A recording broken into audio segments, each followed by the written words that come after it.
Hey everybody, Dave Woodson, Realtor with Prime Real Estate. I'm live. We're going to record this thing right now. Maybe not. I'll record it later. Oh, we're going to go to the group, make sure we're live in the group. I'm pretty sure we're already live in the group. We're live in the group. Oh, we're going to go to the group, make sure we're live in the group. I'm pretty sure we're already live in the group. We're live in the group. All right, people. No, we're live without a net this evening. Absolutely no guests. This is the way it used to be, the way it should be, the way it not the way it should be. This is the way it is tonight. Just been moving. Sold my home. Most of you guys know that already. I've sold my home, and so the last 2 weeks I've been kind of working out of the basement, working out of the bunker more, and not prospecting, not doing much of anything else. I know it's a detriment to my business by not doing that. But I got to move my family. I got a bigger fish to fry. Hey, Mischa, what's going on? Hey, you have the link. If you want to jump on, you feel free to jump on. It's the same link as before. I'm not afraid to jump on and let you guys jump on. And so live without prospecting. Going to be networking on Thursday night. Moving Friday. We close a week from tomorrow, so we're actually way ahead of the game. We've and I know this is nothing. That's nothing wrong when you move. We actually have a place to move into. The garage of our home is done, so we're moving all our stuff into the garage. And so we move our stuff into the garage. So every trip I've been making the Chesterton, like today I made 2 trips over there. I've been taking a truckload, a van load, a car load, stuffing the garage full of shit. We have 2 men in a truck coming on Friday to move us, finally move all the big stuff. And we're cleaning here on Saturday and Sunday and make sure the house is actually spick and span for the new owners. And we're looking forward to meeting them. I already know who they are. They know who I am, and what have you. And so we're looking forward to that. They've actually, according to their agent, been Facebook stalking us and driving by the house and seeing me move things in and out. So they're looking forward to that. We have workers coming between now and Friday. I told them don't come Friday, but they have to come between now and Thursday at this point. So they have Tuesday, Wednesday, Thursday to come here and get shit done. If they don't get shit done, they're gonna piss me off. So my wife's gonna be reaching out to both of them tonight. Oh, how did you see you pop in, Dr. Mike? What's going on, buddy? Dr. Evil. Oh, but man, I'm exhausted. So this might be a very abbreviated show. It might be about a half hour, 45 minutes long. Every time I say that, I go an hour. I go an hour, hour and a half one time. So this could be just a very abbreviated show. I didn't even broadcast it out that we were doing it, but we will not be doing a show next week as it'll be a national holiday for Memorial Day. So you guys gotta ask questions or say something, or I'm gonna run out of shit real quick to say. Uh, so actually, I do have wine in front of me, but I made myself a mixed drink this evening, and it's a Bloody Maria. It's Bloody Mary with tequila. So, and if you guys know me, I make a stiff drink.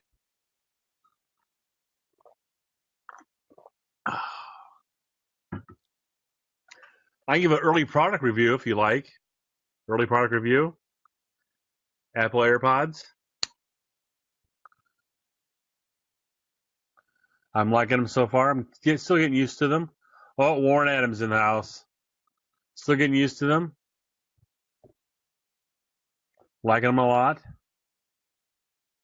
Liking them a ton, actually. I can hear a lot better on my phone, the whole 9 yards. Dude, you have no fucking clue about internet mortgage lenders. I have 2 guys that I use, and I use them exclusively. You know why? You want to know why I use them exclusively? Because they get shit done. So anyway, I can't even. I won't even go there where I bought this with this deal because it is what it is at this point. It's a train wreck. My buyers they're sellers. They're also my buyers. Have done everything we've asked of them, and the buyer on their end has completely dropped the ball. So much so that my lender called today and said, "Hey, listen, how can I help to make sure get this deal done for everybody?" And so that's what we're trying to get done at this point. It's a complete. It, we're closers, yeah. And I literally spent an hour and a half on the phone with 4 people, calling one, calling the other, and I was like I was playing phone tag, not phone tag, but telephone booth, or what was that phone booth? What was that game called? You had the 2 cans, or you would tell your neighbor the secret, and they would tell the next person. See how far it got down the line, how screwed up it got. Yeah, that's what the day was. He's also a rapist, but we won't go there. Who else just joined us? Abe Mendoza's in the house. Abe, you know what? I had a blender on last week. I'll send you the link, buddy. You can jump on this week if you want. So check your email in like 2 seconds.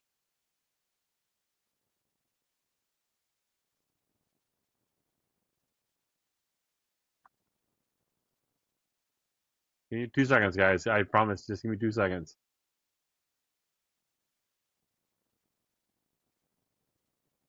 Well, it won't be doing anything.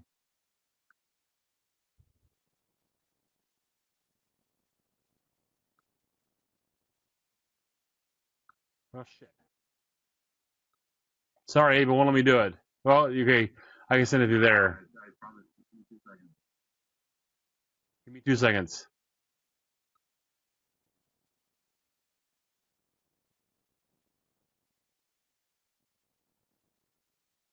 I'm sorry, guys. I apologize. But ask me some questions tonight. I'm gonna bring on another lender here, and we'll go from there. Compose, copy, dot. I'm not putting a subject line in there, Abe.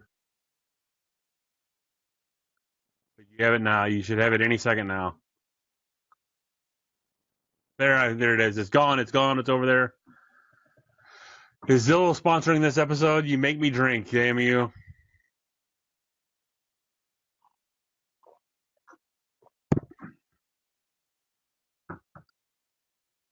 Zillow should sponsor this episode. In fact, but what pisses me off though is they're actually having a premiere event, and I did not get invited to the premiere event, which upsets me greatly. But I think it got lost in the clutter. Mine, when he leaves someone in charge, he's leaving something capable in charge. When he leaves them in charge. What happened here is that she decided to switch lenders midstream, and the lender screwed up. It's one of those lenders like, hey, you should come over to us. We'll give you an eighth better point, and you'll save $22 a month, and we won't screw anything up. Oh, you own a house? You got to sell that house.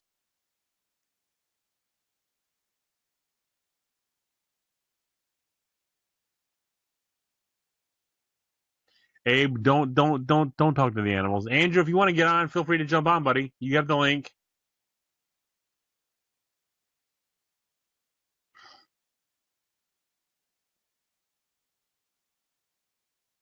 Mischa may jump on. Abe has the link now.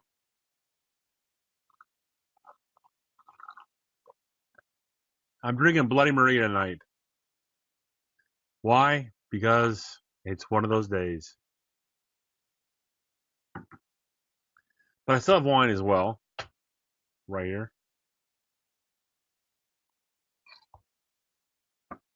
Oh, Mischa's on there. Mischa's on the prowl.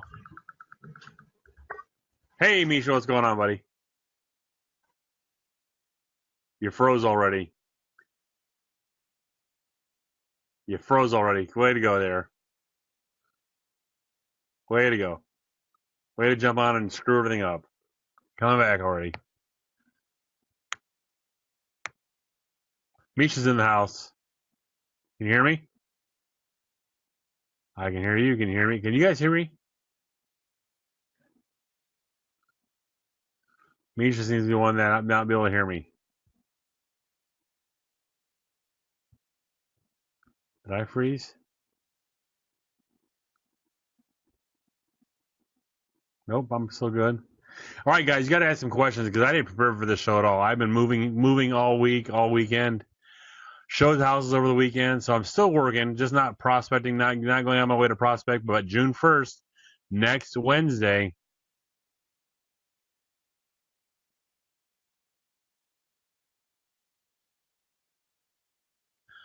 Hey Billy, hey, what's going on, buddy? You let the quality of life that being an agent gives me.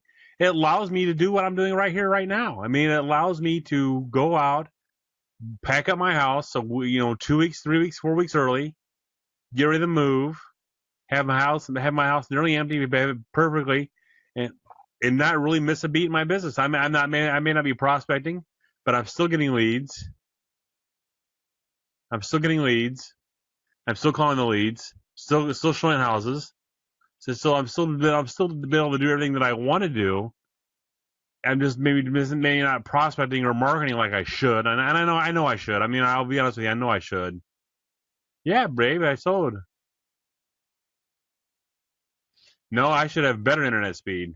This is not the new dungeon. In fact, I already know the new house will have triple the speed, triple the speed. And this is hardwired in. This is a hardwired in computer right here. Don't mess with my machines. If you're gonna sit there and talk, why don't you jump on? Hey Franklin, what's going on, buddy? Oh, I gotta send you those scripts that I got the other day. I'll share them. I got nothing to be hide from that. I'll send them to you tomorrow.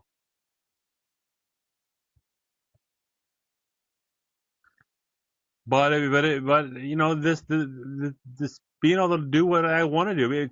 You know,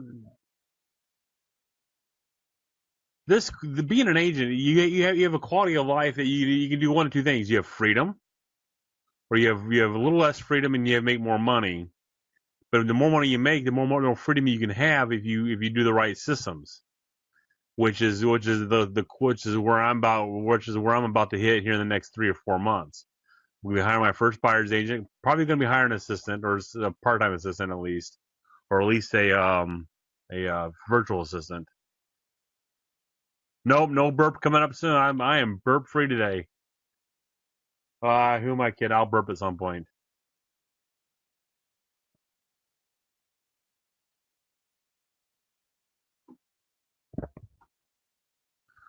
But I mean, this being an agent, I mean, really, if you're a good, decent agent, you really have a good quality. You really could have a good quality of life.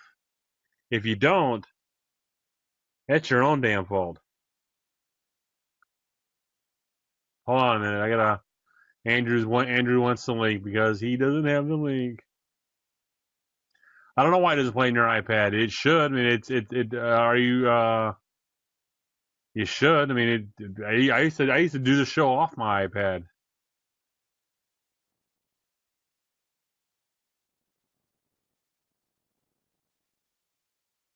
Hold on a minute, guys. I'm sending Andrew the link.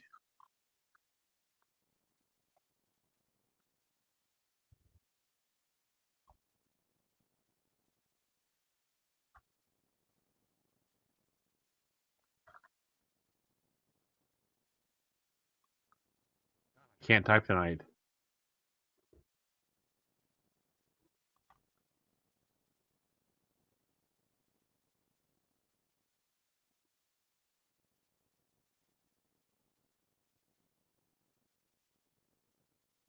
Sent. Sent there, Andrew. Oh, you are about to get a burp. I apologize.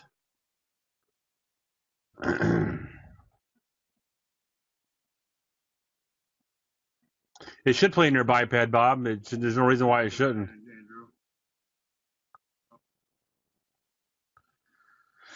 Oh, come on, guys! You guys got to ask a question. How are you impacting your community? I'll be honest with you. I'm not impacting my community the way I should. I donate at my church. I donate to the local the local.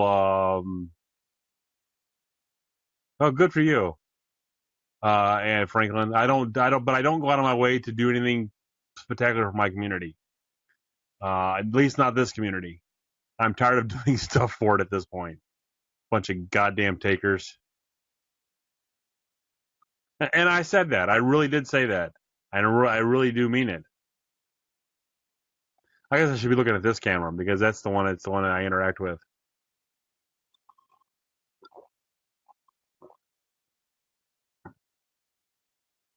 But at the same point,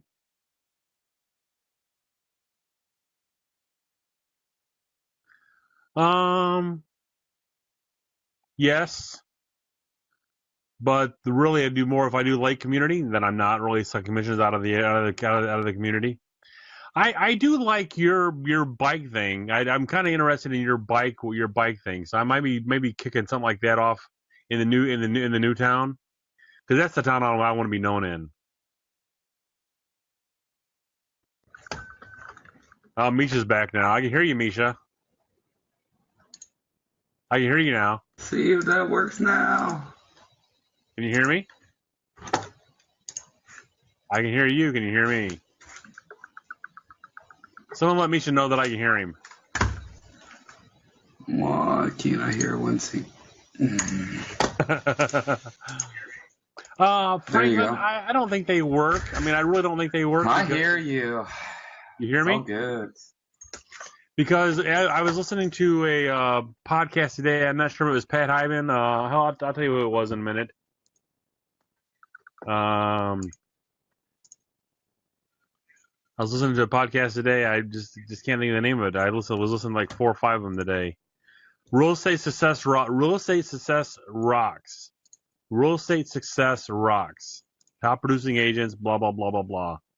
And so they say, the average person knows 10 realtors. The average person knows 10 realtors, and so the last person to get in touch with them is generally the first one to win.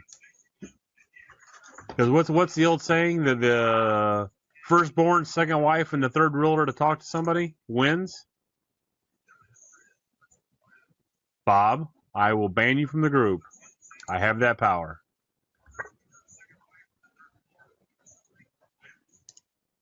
All right, Mischa, you're on. What do you got to say for yourself? Did you close your? Are you closing your big commissions? Oh, I just try to figure out how to hear myself here. I hear you just fine. You hear me? Oh, I'm about to. Mischa to the screeching halt. Yeah, I hear you, but I hear myself in my earpiece. Do you hear me live?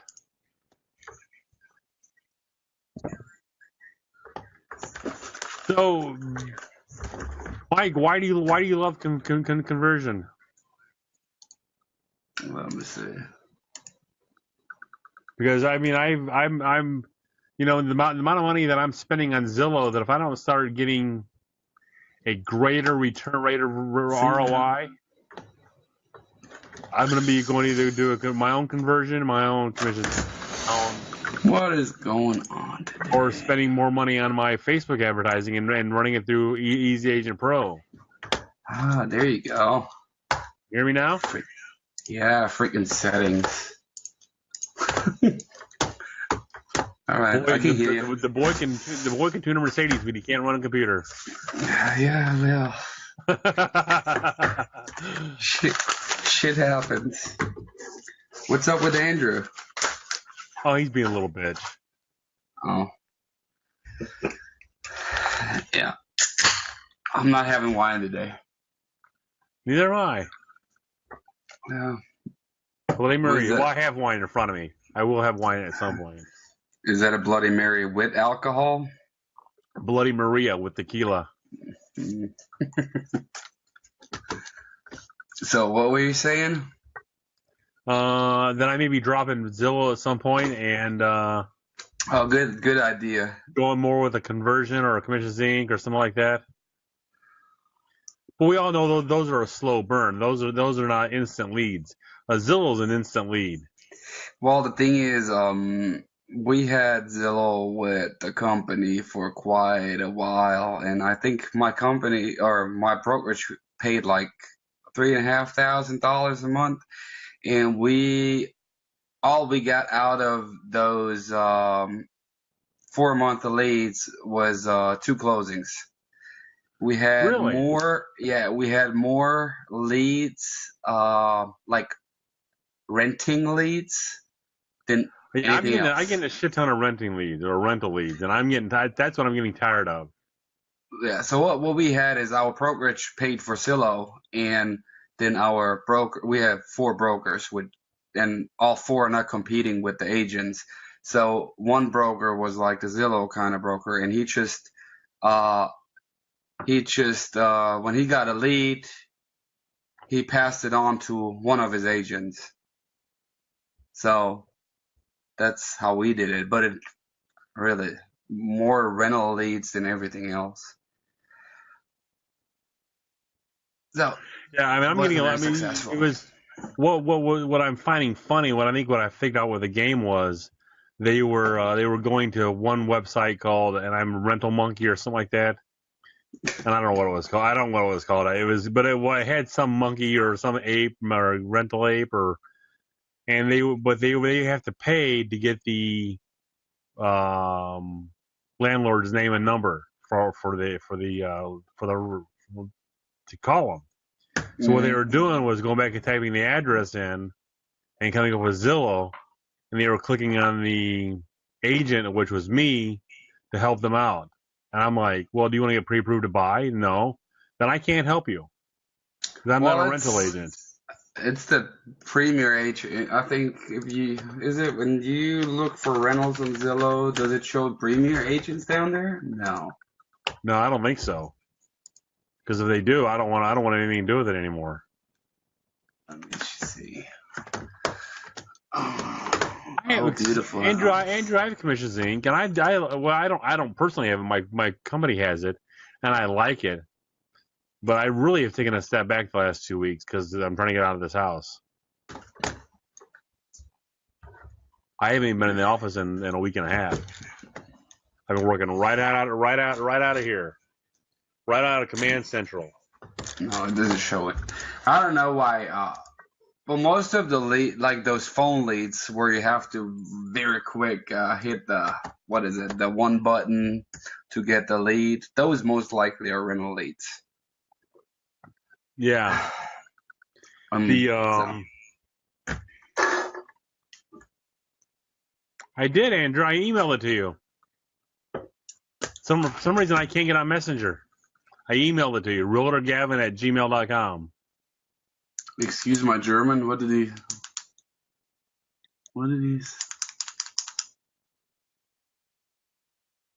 So what does Z-bar mean? Zebra? No, I don't know. I'm kidding. Right. I was just kidding. Z-Bart, I said. Z-Bart?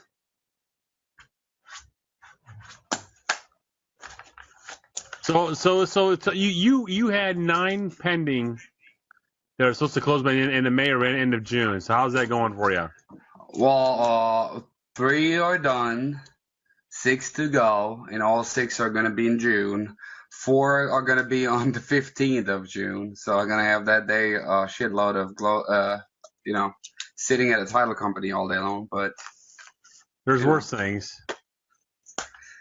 Exactly. But that's pretty much it. Now I'm working towards July, August. That's what I'm working on right now is because it's May, June. It's June tomorrow or June next week. So I'm working on July at this point.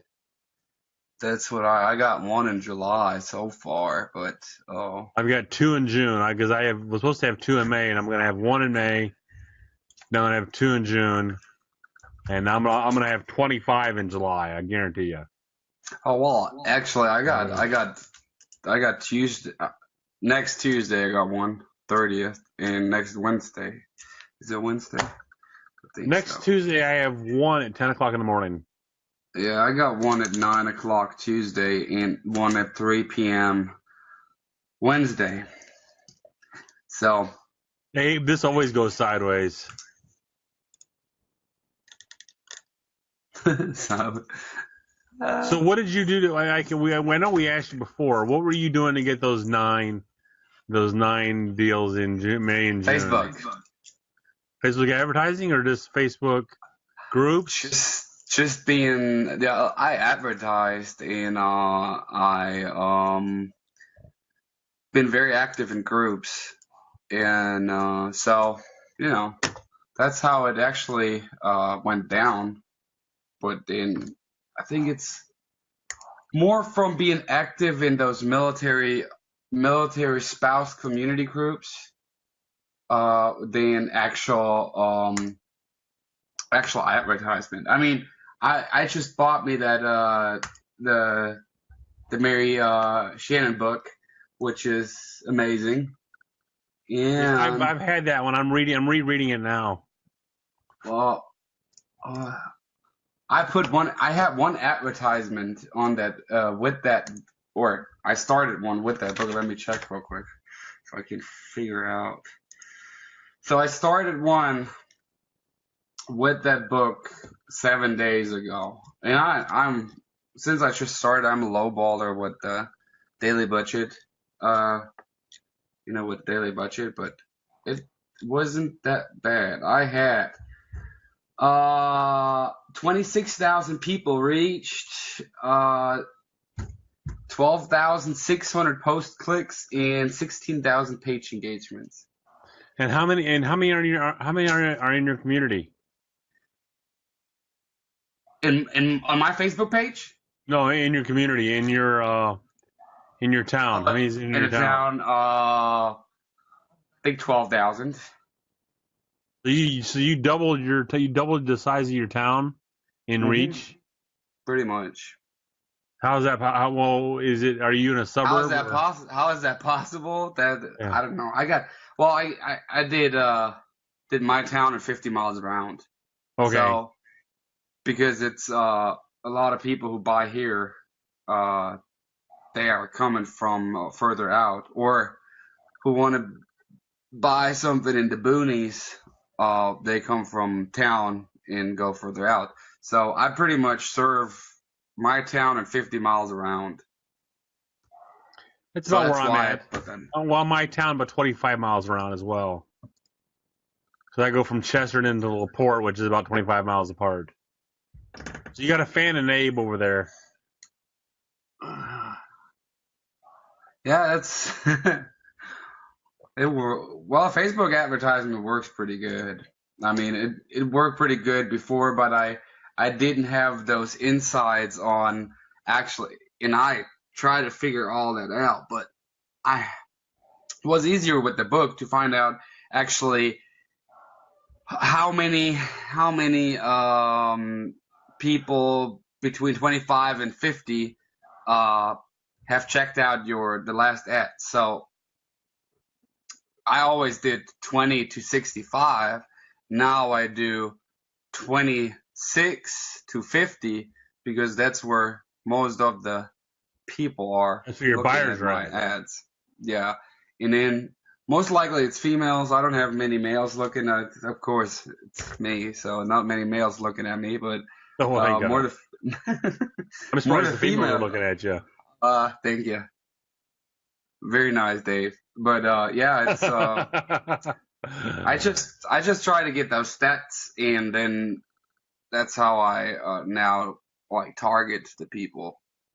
So it was pretty good, and it worked out pretty well. And then it's working, but I think I got one of those 9 leads maybe out of advertisement. The rest is all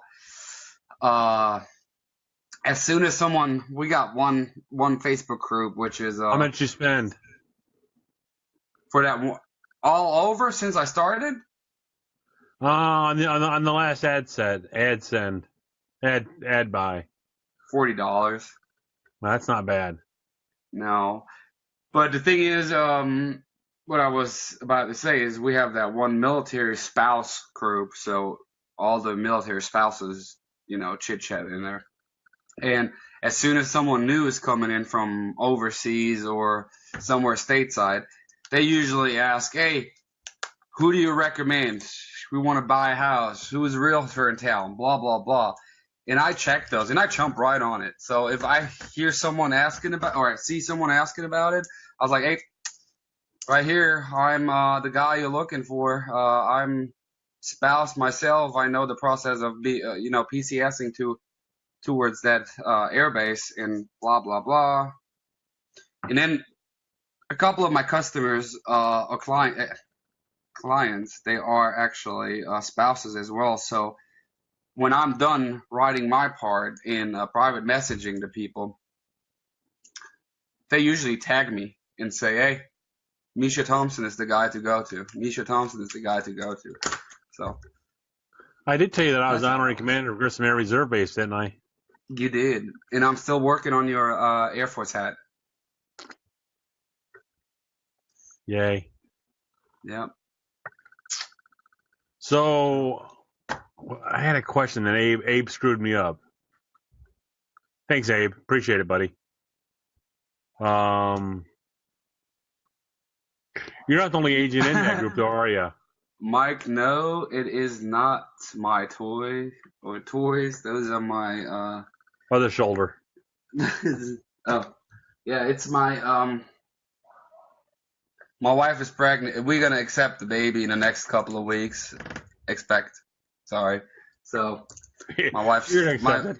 We'll let you in. We're letting you in, but you screw up one time, you're out of your pal.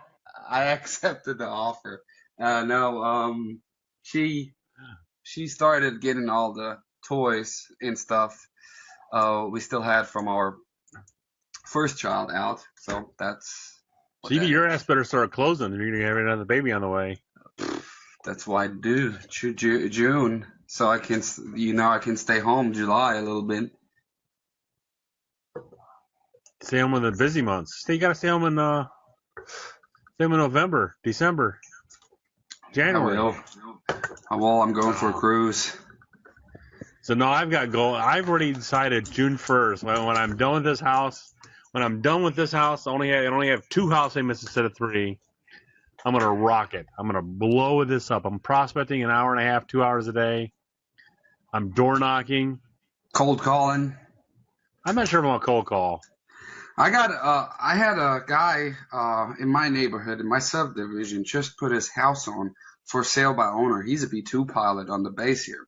So in the morning, I drove by his house and I saw that little bitty for sale by owner sign. So I checked out who he was and called him when I was in the office. So I was like, "Hey, what's up? How you doing? Blah, blah, blah. How about, listing it? Because you're not going to get it sold that way." That good. Hey, Amy, we're closing a week from Tuesday. Amy asked a question. I was answering it. We're closing a week from Tuesday. Yeah. And Andrew's supposed to be jumping on here at some point. Now you got me. I don't know what I was in. FSBO. You drove by. You saw this. Yeah, I drove by. So I called him. I was like, "Hey, I saw your sign. How about listing it with a listing agent and what I can do for you to get it actually moving fast, because the market right now is pretty hot. But here in Warrensburg, it's houses go in the market and they sell right away. I don't know what's going on. We got not enough houses on the market right now." So I called him. He's like, "No." Yeah. Oh fuck! Andrew's on the line. Oh yeah. So he's the Gavin. Yeah. So he's like, "No, I don't want to list it right now." The Gavin hater. Yeah, I don't have any desire to go with a listing agent right now. So what I did is every morning and every afternoon, every morning, I drove by his house because it's the way to my house, and slowed down to when I passed his house. And yesterday he called me and said, "Hey, I saw you driving by my house a couple of times. How about we list it with you?" So when do you list? When do you, have you listed with him? Has he listed yet with you? No, tomorrow. Nice. What is that in the background? That's a Christmas blanket, and you asked that the last time. No, who's got the noise in the background? I have a fan running. Oh, I it's actually probably hear someone talking. Not me. Oh, Not you know here. what? It's me. It's me. Come on, jackass. Come on. Jesus. Come on. Come on. Retard. That's like. All right, Mischa. So when's your baby due? I look at this is all I had. Like a shot of wine. Due date is actually July Dave's 1st. is bigger than mine, which is scary. Like, Well, that's kind of a given. Yeah, Jessica, stalking does work. If stalking worked, never mind. It does. It's just I got to do it right. You got to not do it too obvious. Let them see you, but don't make it too. When you don't drive by with a gun like this with your hand, like I'm watching you, bitch, like this. Yeah. I got you. I'm watching you, motherfucker. Oh, I got a drink. Well,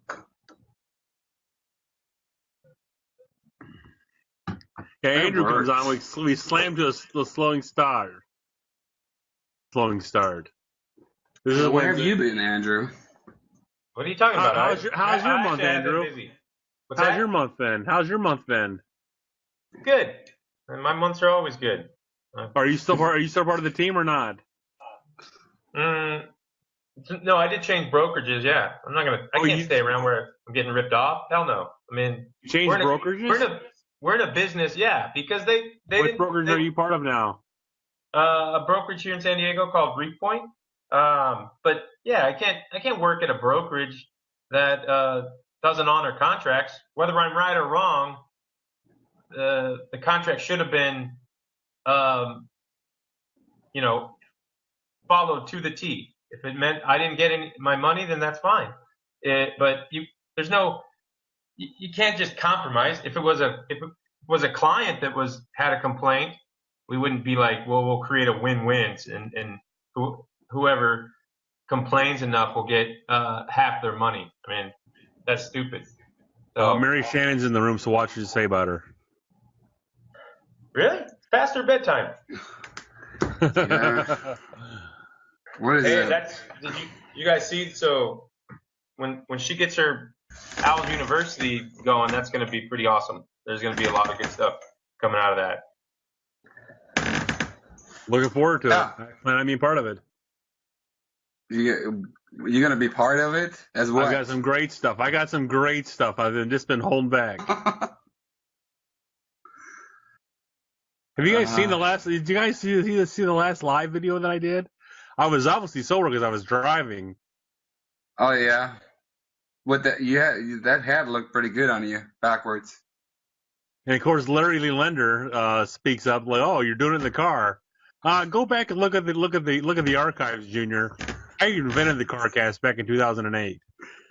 Let's we got 12 people on here, and you guys are just babbling. I mean, you're not even drunk yet, Dave. Let's talk about something that one of these 12 people can take away something. Let's ask a question. Mary Shannon, ask a question, Mary Shannon. Whoever has not bought that book yet. That's not fair. She has all the answers. How are we going to answer that? Well, I can answer it. Oh God. There you go. Let's wait patiently. Yeah. Oh, man. Amy, there was not a topic because I didn't have a guest. Was not having a guest tonight. Invited these two knuckleheads on for the hell of it. It's Schnitzel night. Schnitzel? Schnitzel. Like. It's a pork chop. It's a pork chop. Schnitzel, German meal. Don't you call Schnitzel.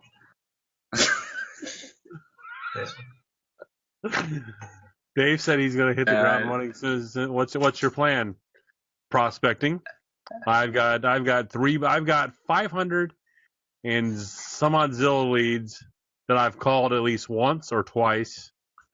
I'm gonna go back to day one and start calling every one of those. Actually, believe it or not, I got 4 to 500. Zillow? What? Are you gonna stop with Zillow? How much do you pay for Zillow? How much do I pay for Zillow? $3,000. You guess it, and I'll tell you. It's $3,000 a month. It's more than $500 a month. Yes, it is. Okay, so $3,000. if you're dumping more than $500 a month into any lead service, whether they're sending you 3 or 2 or 30, what do you mean you're calling them twice? Did you even get, when you say you called them twice, did you get through twice? Like you had a conversation. No. You call them once or twice and you kind of forget about it. You get busy, you're doing something else. So you have a time management and a systems problem. Well, I'm not disagreeing with you. So how do we fix that? What do we got to do? How can we help you? Dave, you need a secretary. You do. Yes. I need a system that allows me to be able to go back into the archives, or not even into the archives, but back. Joe Blow contacted me yesterday, and I need to do 3-3-2-1 on him. Call him 3 times, email him 3 times, or text him twice, or some sort of system that I'm not allowed to, but some sort of system to follow. That I call them once, text them once, email them once, call them once, text them once, email them once. Whatever that system looks like, and then not forget it. But don't let myself get busy doing some bullshit work, or prospecting going on to the next listing or the next lead or the next deal, and forgetting about the last one. Because I'm very, and what pisses me off, very average when it comes to my leads. I call them you once. Lost me at average. I totally just stopped. I call them once or twice, and then if they don't respond, they don't click the link, they don't respond to my text, I forget about them. Well, so I sent you 3 messages before I got on here, and we were trying to connect. Now you're saying you contact these people 3 times that you don't even know. I mean, they're as busy as you are. But Dave, But you gotta remember, they're getting a phone call from me, they're getting a text from me, and an email, a video email from me within 30 seconds. You know what the cheapest way is to keep you on track with your schedule or whatever. Buy yourself an Alexa, put it next to your desk, and every time you're done calling, tell her, Alexa, set an appointment for me, blah blah blah. 2 weeks from now, call blah blah blah. It's automatically in your phone. That right here. Hey Siri. Hey Siri. Yeah, see how Siri works? She doesn't even want to talk to you. Shut the fuck up a minute. Call me. Let's see. I just told Siri to shut the fuck up a minute. Siri, remind me to call Mischa in a week and tell him to shut the hell up. Siri, how many times should a real estate agent follow up with their leads? Let me check that. So, how many times should a real estate agent follow up with their leads? Let's see. Let's see what it says. Leadsimple.com. What's this fly-by-night website? Oh man, this is it. It looks like an army thing. Like, look at this. Crazy. Is that the general insurance for real estate agents? Without good follow-up, good marketing is like harvesting a big crop only to let it spoil out on the field. Damn. And Amy, I agree with you 100%. I agree with you 1,000%. But it's easier said than done sometimes. Sometimes you get busy and you just forget to go back to that one person. Right? Hold on, I got it. Look. 9 ways to radically improve your follow-up results. By 1, who? Use a follow-up schedule. Now just implement that one, Dave, and let's see what happens. 2, use different contact formats, which you're successful. 1 point for Dave. It's 1-1. Time your follow-up for maximum impact. How long, when you connect with someone, How long are you on the phone with them, Dave? Anywhere from 5 to 10 minutes. How about you, Mischa? If I follow up with them, If you're following up with a lead and you get to talk to them, how long are you on the phone? What's your goal? well, I wanted to be on the phone more than 2 minutes, but not more than 5. I say 2 minutes is too long because the only thing you're trying to do is set an appointment. They're not going to get. I'm setting the appointment, but I gotta make sure they're pre-approved. If they're not pre-approved, then we're not setting the appointment. Oh my God! It Okay, is- we're gonna come. Wait, It is pretty easy, Dave. Though that doesn't take. I wanna come back to That question does not take 2 minutes. All right. Yeah, but you're trying to build rapport a little bit. No, you're not. You're trying to set an appointment. You're not gonna. I've set the appointment. I'm building rapport now. No, hang I'm up. going past first base. I'm rounding second, heading to third, bitch. Jesus Christ! I bought dinner. Of course you're gonna sleep with me. My God. It works. It works. Yeah. Let's see what else. Man, I can't believe this is actually pretty bad. Number 4, leverage email templates. What the hell does that mean? Send a different template. Stupid. Track actual contact attempts. Use call down list. This is on some website that some agent is probably reading, going, oh, this is going to help me. This is a waste. There's nothing on here. There's the only one that was of any value was number 1. Use a follow-up schedule. That was it. Out of 9. Well, number two is obviously good because they agreed with me. Oh, just because you did number 2 right, you're a big fan of it. That's it. I don't even know what number 2 even was. It was use different formats of media to contact. Okay, so let's go back to this thing about building rapport and the time. There's no reason. If you set the appointment, that was the only goal until you meet these people. And when I set the appointment, I'm setting the appointment to show them a house. No, okay, all right. So that's a strategy, but let's go back to this thing. Mischa's losing his shit over there. Yeah. I got a freaking contract 4 weeks ago. And I got the loan officer for my clients. I already sent her all the documents 4 weeks ago. Now she sends me email. Can you please send me the signed contract and blah, blah, blah informations about the HOA? I was like, well, I sent that shit to you about 4 weeks ago, but I can't send it again if you lost it. I'm gonna sound like one of those whiny brats in a group chat that says we should talk about commissions and deals online, but we are live, so maybe, and sounds like an active deal, so maybe it's not the best thing to talk about. No, not at all. Hey, but so let's go back to this thing. This is huge, I think. You said you're concerned on the phone as if they're pre-approved or not. Now, it's a style, but think about it this way. What is our job? Our job is to help from the first yard line to the goal line Touchdown. of getting it. Yeah, that's it. So, and if we're going to quarterback this process for them, why can't we meet with somebody, meet with them, not show them a house, meet with them, and help them find a realtor or a lender? And on top of that, what's even better is if they don't have a lender, then you have the opportunity to build rapport. You're assuming that I don't have any of this shit worked out. No, you said that you're worried about the pre-approval. Who cares? Are you? Ring. You're a buyer. Hello, this is Sarah. Hey, Sarah, this is Dave Woodson. How are you today? I'm good. How'd you get my number? Well, Sarah, you were just online looking at the house on 123 Main Street. I just wanted to give you a call real quick, see how I can help you tonight. Oh, okay. Well, I was just looking. I've been looking at a lot of houses.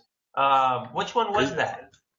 It was 123 Main. It was 123 Main Street. The 3-bedroom, 2-bath on the corner there in LaPorte. Yeah. Are you currently? I like that one. Yeah, me and my husband are thinking of buying a house. That's great. Are you working with an agent right now? No, not right now. We've just been using Zillow. That's awesome. I appreciate that. Listen, are you pre-approved? What does that mean? We have the money to buy. Well, I understand that. Are you pre-approved to get for a mortgage right now? No. Well, yeah, we're ready to get a mortgage. That's why we started looking at houses. Only because you said please. Thank you, dear. Hey, we're in the middle of a. You just left. I'm hanging up. Yeah, Mrs. Woodson screwed up. Mrs. Woodson always screws up. She married me. That's the first bad problem. So, here's. Well, at some point in the conversation, you're being difficult. No, I suggest you call my broker. Call my mortgage broker. Just telling you, Get pre-approved. Awesome. I timed that conversation. It was longer than 2 minutes. It was. It was. I mean, I'll admit that it was, but it works. So let me call you. Now, if I meet with you, I'll give you this. If you're on my way home, or in Chester or Michigan City, I will show you one house for free, without being pre-approved. Oh, so. But if I gotta go out of my way, you're gonna be pre-approved. And if you lie to me and say you're pre-approved, it's my loss. And okay, when you go, so first you get your lead. They say, "Oh, great, Dave, Sarah. This is Sarah. I'd love to. Can you show me that house? It's right down the street from me. I could be there at any time that was convenient for you." Well, that's great, Sarah. Have you guys been pre-approved yet? No, but we're ready to do that. I have all my stuff in order. Do you know a lender? I certainly do. His name is Tom Foley, and his number is 708-516-3783. Great. So, can you show me the house, and then I can call Tom in the morning? Well, I'll tell you what. Why don't I have Tom give you a call, get you pre-approved, then I'll show you the house. So, see, in that situation, all I heard is you don't want to help me. Unless I talk to Tom. Now exactly, because the last thing I want to do is drive 45 minutes out of my freaking way and show you a house, and then find out that I just wasted that 2 hours of my time showing you a house that you can't buy. Right. So what if the conversation is, hey Dave, I see you were on the site looking at 123 Main Street. What is it about that house you liked? It's got a fireplace and it's got a great view of the lake. Hey, great. So do you live in the area? No, I live in Chicago. You live in Chicago. So are you guys planning to relocate to this house, or is this for a family member or a friend? It's gonna be a weekend house for us. Okay. Little stabbing cabin. Great. So when are you going to be in town? I'll be in town Saturday morning. Great. Could we meet at my office and we can go over how we can help you best with finding this house, and if this is not the right one, we can be on the hunt for some other ones that might suit you. Why do I come to your office? Why don't we just meet at the house? I certainly could do that, but we would be a lot better if we could sit in the office, meet each other, make sure that we're right for each other. You might not like me. I might not like you, Dave. I mean, where's your office at? It's actually only 3 blocks away from the house you were looking at. So yeah, but that doesn't work in my situation. Because Valparaiso is 25 miles away from the lake. Right, but so my point is the point here is what works in San Diego doesn't always work in Northwest Indiana. Well, it doesn't work always anywhere. Right. Some people will buy into that, some people won't. But let's say that in the last year, I've only had one person balk about getting pre-approved. Well, and you know what? She was buying a $100,000 house, and that's $3,000 that I don't need. Oh, you're not doing anything under 150. Approved buyer, because her excuse was, I'll get approved when I find the house I like. Now, what if I show her 40 fucking houses and she can't get pre-approved? Well, yeah, you're getting out of hand now. I mean, why can't I expect you to be a pre-approved buyer before I even show you one house? And you why waste my time?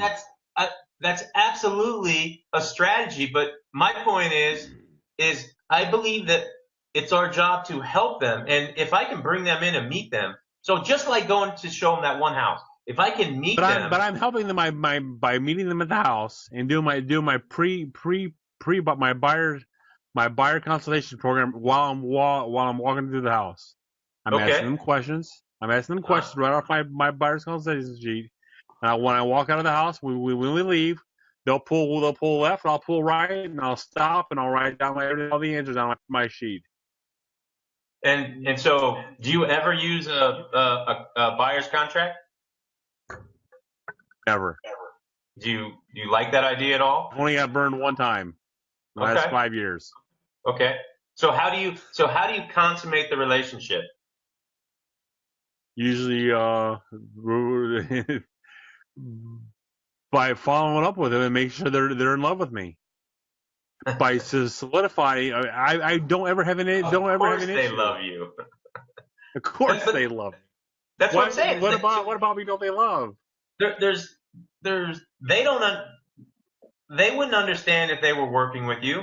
They believe that they make a phone call, so they log in online. It's kind of funny how I say it. It's kind of funny how I say this. And you guys probably think it's funny, it's kitschy.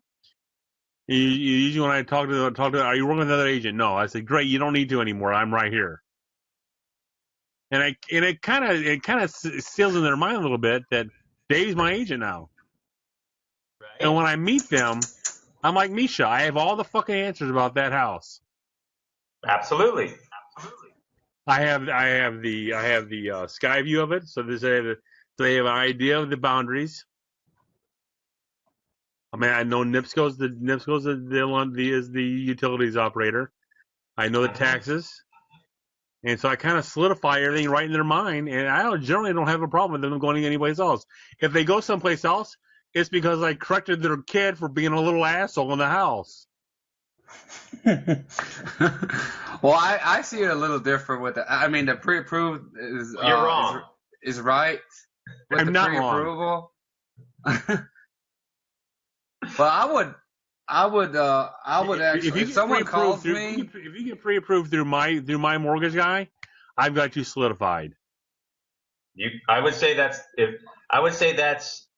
probably 99% true. Which brings me back to my point is, if they're not pre-approved, have the meeting and use the meeting as the way to get that to happen. Well, the good news that's what I do though. But because if someone calls me, it's like, hey, I just seen that house, especially Saturdays. If someone calls me, it's like, hey, I saw that house on Zillow, blah blah blah, 324 Main Street. Can we take a look at it? So I haven't met those people yet. But I try to connect personally, not on the phone. So if it's not a far drive from my house downtown. So I'll take those 5 minutes, drive down there, meet them, show them the house, bring my freaking buyer's binder with the buyer's agency agreement, with the business cards of my preferred lenders, with blah, blah, blah, everything in there. And then I start the conversation and say, hey, have you guys been pre-approved? Because the thing is, if I sit Saturdays at home, do nothing, I don't earn money. If I drive out there and I get a client to work with me, I gonna earn money with that client later on. Otherwise, I sat on my fat ass, and did nothing the whole day. So that's how I see it. Yeah, I agree. What I believe is I think you lose a little bit of the professional positioning by by meeting at a house, having the conversation in a casual situation at first impression. We're still at first impression. I just think it's like differentiate yourself by you've got to come with a value proposition, and you can do it at a house, I believe, but it's a lot harder because. Well, Dave, are you scared if they see you in real, they don't want to work with you? No, I'm not worried about that at all. Because the me you see is the me you get. I show up in shorts and a golf shirt with my tennis shoes on, with my visor on. I'm ready to go play 18 right off the bat. They know I'm casual and ready to roll. Oh my God, Jesus Christ! So I'm sorry, I didn't mean to pull you away from your golf game. Especially when I'm not pre-approved. Now I get it. I mean that makes sense. I'm not leaving my golf game if you're not pre-approved. Damn it. Goddamn right. Okay, so anyway, so Franklin, so Amy asked the question. You've never buyer leave me, but Amy, yes, I've had a buyer leave me. It happens. I've had one leave me because I wouldn't show her manufactured houses because manufactured houses are shit. And Andrew, Dave, do I prefer virgins or one that have been on the block? Yes. I don't know If you're a warm lead, I'll take you. I don't know if we are. I don't know if we should take Demetrios's question. That's going to be a hot topic. But Abe wants to know how I would handle the situation. Ideally, Abe, I would shoot for the appointment versus seeing the house. Now, the challenge is Dave's lead came from a listing portal, which means they're actually calling or showed interest in a very specific property. So that does make it a little bit harder, But you got to get it. You got to find some way to differentiate yourself from me, from Mischa, from you, and build some sort of value by meeting them. And if it's just crazy to me that how many agents do 2, 3, 4 deals a year, and then they run around saying, well, I'm not working with anyone unless they're pre-approved. Well, there's a lot of people that just don't understand the process. They don't know that that's first. Exactly. That's industry talk for us, and it's, as a real estate agent, that's our job to coach them through that.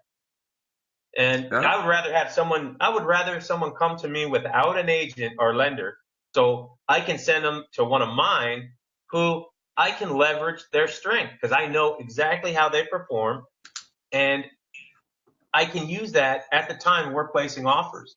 I'm going to have speed of communication. That lender's going to follow up because we're doing business back and forth. It was a referral through me, so the whole process he's going to do a little bit better job because he not only has a client, but I was also the referring agent that is sitting there in the middle of the deal. He doesn't want to screw that up. Yeah, and that pre-approval process, you have a lot of the times with the first-time home buyers, they don't freaking know what to do. They don't know where to go. So you got to lead them the way. They can read everything online, but they still don't get what they want to do. And what they do, if they start looking for houses, they start on Zillow, Julia, Realtor.com, Homes.com, whatever they have out there. But they start looking at houses, and then they say, "Hey, I like that house. Let's contact the realtor." That's the first contact person they have, that realtor. They're not calling the lender first and then see what the realtor says, or they contact the realtor because they see, hey, Zillow, that I like that property, so I call the guy because he has to know what's going on with that, and that's what they do. In that situation, they're actually not calling anybody. Dave was informed because he's a premier agent. And so he's calling them back. There's a good chance that those people aren't even ready to do anything for the next 6 to 9 months. And, that's a good question to ask. Hey, are you planning to move in the next 3 to 6 months? Because because that all of a sudden, if they say, yeah, we're almost ready. Are you pre-approved? I'm not. Great. Would you like to meet at my office, or can we meet at the house? It'd be better for you to come to the office so we can go through a very detailed amount of information. Why would I have someone go from LaPorte to Valpo to go to LaPorte to see the house? A Porto who? Well, if they really want to, Dave, if they really want to buy a home and they really want to work with someone, I'm not going to ask them to drive 20 miles out of their way to come see me in my office. Why not? I can settle all this. Why not? Yeah. But I can settle all this by one phone call. Call my lender. Well, if you're watching this right now, how many appointments happen at your office? Is it 1 a day, 2 a day, 3 a day? There's 365 days a year, and there's 14 people on. That's like 1,500 potential clients meetings at an office. It happens. I'm not saying it doesn't happen. And I'm not picking on you, Dave. I mean, it seems like I am. And if you ask me later, remember, so someone like Amy works. Her office is in St. John's or Munster yeah. What is Warren saying? Also, we get it. By the way, I'm nearly blind, so looking at this screen is. I'm not part of my hair. You're right. I'm coming it straight back, and it's just falling. But a lot of people don't know that process. But yeah, Amy, my argument with Amy right now is, Amy, your buyer agency isn't where the paper is signed on. No, but okay, you know what? You're right. It's not. But what it solidifies is a commitment from them. Physically signing that contract that means absolutely nothing is in their mind saying, Dave, you're my guy. And that's it. My commitment to them is a handshake at the end of the first showing. Well, I'm with Amy. I'll do the buyer's agency agreement all the time. And this is I think this is a fundamental shift in a lot of people's business. You're either using it or you're not. Do I need a piece of paper to let me know that I'm married to my wife? Yeah. You do have one, don't you? Does require that. I have one, but if it fucking burned up tomorrow, my marriage isn't absolved. But you get a new piece of paper. Yeah. Nah, fuck that piece of paper. But that's not the point. So the point is, it's the commitment that. So you're one of those, Amy? One of those. A woman. Oh, she gets extra commission on those most of the time. Extra commission from who? Them or your broker? Probably her broker. So all of a sudden now the broker's paying an extra 1% out of nowhere, out of thin air. So Jessica, when this is probably like when Dave was dating, he's probably like he would call back, hey, so are you horny? Her buyers. I'm not going out with you. So you charge above and beyond the extra than what you normally do? Yep.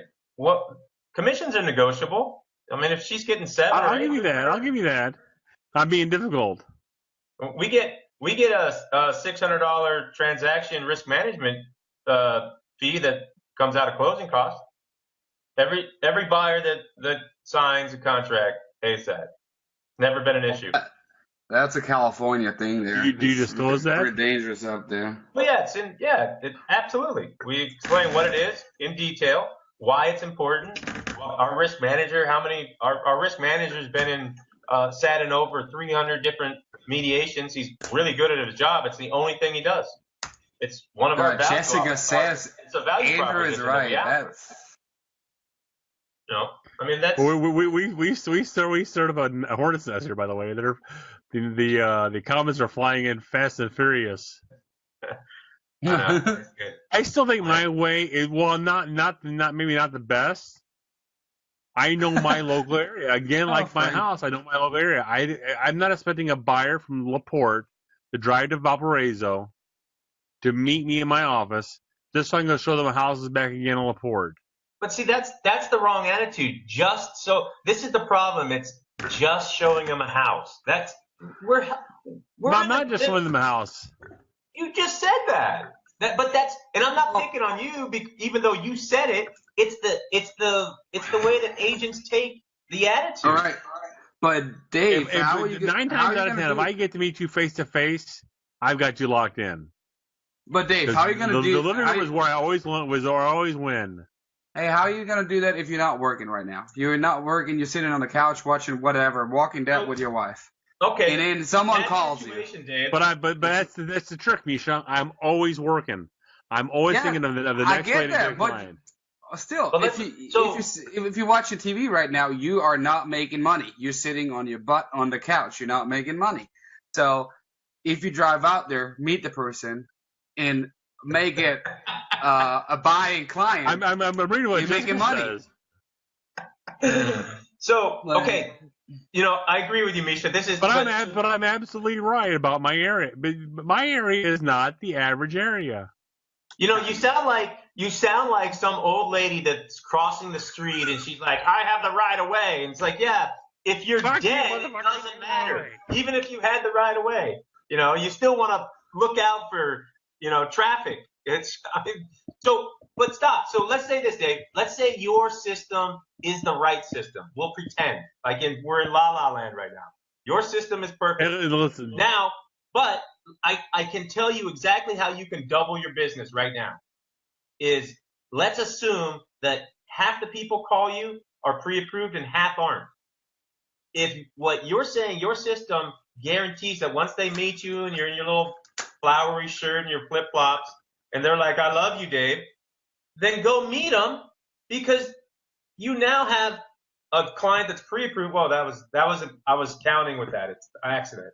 And I meant, hold on, Amy. And then you have two. Hold on. Demetrius, I will come back and answer your question. Amy, what town are you in? Demetrius, I'll answer your question. Well, maybe Dave, maybe you should step out of your comfort zone a little bit and start something. Dude, new. I'm out of my comfort zone every day. I was just saying. But I have a system that works. I get them pre-approved before I meet them. All right, and it works. But maybe but it's so, because let's say it works 7 out of 10 times. well, maybe So it's just because I'm new and I gotta get myself in there. But right. So using that same logic, Dave, if you took those same 3 that weren't pre-approved and it didn't work, but you went and met them and they loved you, you've got 3 more people in business and you're 100%. I mean, and that's a good conversion rate, 100%. I don't know, and I'd take it. Okay. Let me answer Amy's question real quick. But Amy, your town is 5 minutes from each other. The port is 20 minutes away from Valpo. Chester is 50 minutes away from Valpo. Mission City is 30 minutes away from Valpo. See, I think what we're missing here, what I feel like we're missing, is that a buyer's meeting, a buyer's presentation of some sort has a ton of value for positioning yourself as the right go-to agent that they want to, whether they're ready or not. And it's more functional if you do it at the office. And I believe if in my world, and I'm not disagreeing with you. In my world, there's mobile homes that are $200,000 here. So those people will drive 20 miles to learn how the best way to And if a mobile home their was $200,000 in Northwest Indiana, I'd be fucking meeting them wherever they wanted to goddamn meet. hey, we have freaking not modular. We have modular homes for $220 down here in Missouri. Dave's bored. Abe, what do you want to talk about? Got no Is question. Abe on? He's just, I don't know. Let's see what. What I'm saying, I won't meet you if you're buying a house less than $75,000. What? He's not gonna work with people who are buying houses under $75,000. Okay, that's fine. That's a fair. I mean, that's fine. And generally, if you're below 100,000, I hand you off to somebody. Well, in Germany, you're not getting far with $200,000 and $300,000. I can tell you. Yeah, I mean, that's the difference. That's the difference in our markets. Well, the thing last is, year, my average was 197. The average in the MLS was 147. Oh man, we're at 560 right now. It's nuts. No shit. If I had 560, fuck you. I'll go meet you. You want to go see a $560,000 house? Fuck yeah. I'm sorry. Where's my keys at right now? Let's go. I'm hanging this damn thing up right now. Let's go. Actually, if I was asked to go show a $75,000 house in this area, and you weren't pre-approved, yeah, I'm not gonna waste my fucking time. But Dave, you gotta. I would get robbed. Hey, so I agree with you. You gotta see it that way. A $130,000 house in Missouri or Illinois is pretty much a $500,000 house in California. All right, Dave, I agree with let's you. shift a little bit. But also know $110,000 house in Northwest Indiana is a house wrought with issues. Probably. So let's shift this a little bit. Let's pretend you're a really pretty woman. You're a really pretty female agent, and you're concerned about safety. How do you deal with that, dude? Did you just adjust your bra? Is that what happened? But I mean, so now let's. I mean, this is 3 dudes on here pretending we're women. I mean. Well, Jessica did not say sausage. I mean, there's a safety issue. But Amy, I don't want to charge extra for those because I don't want them to ever be at a party one night with their buddies and say, listen, my broker was great.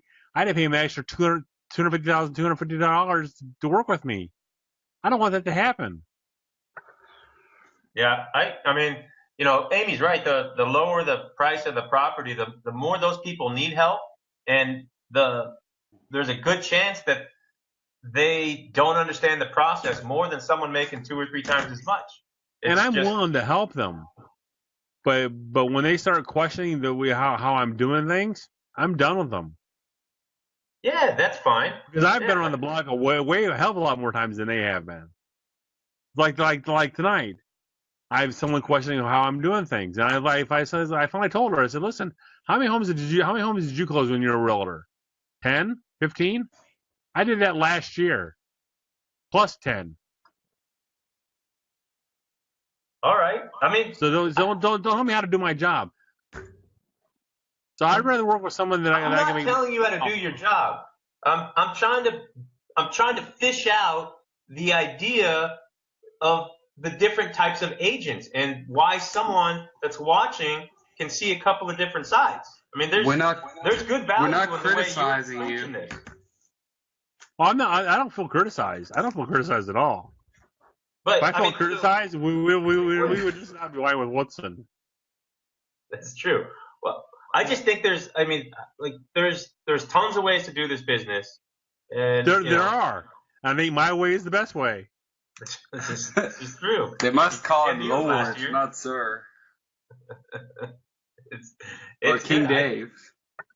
I think I'm that, Super Dave. Super Dave.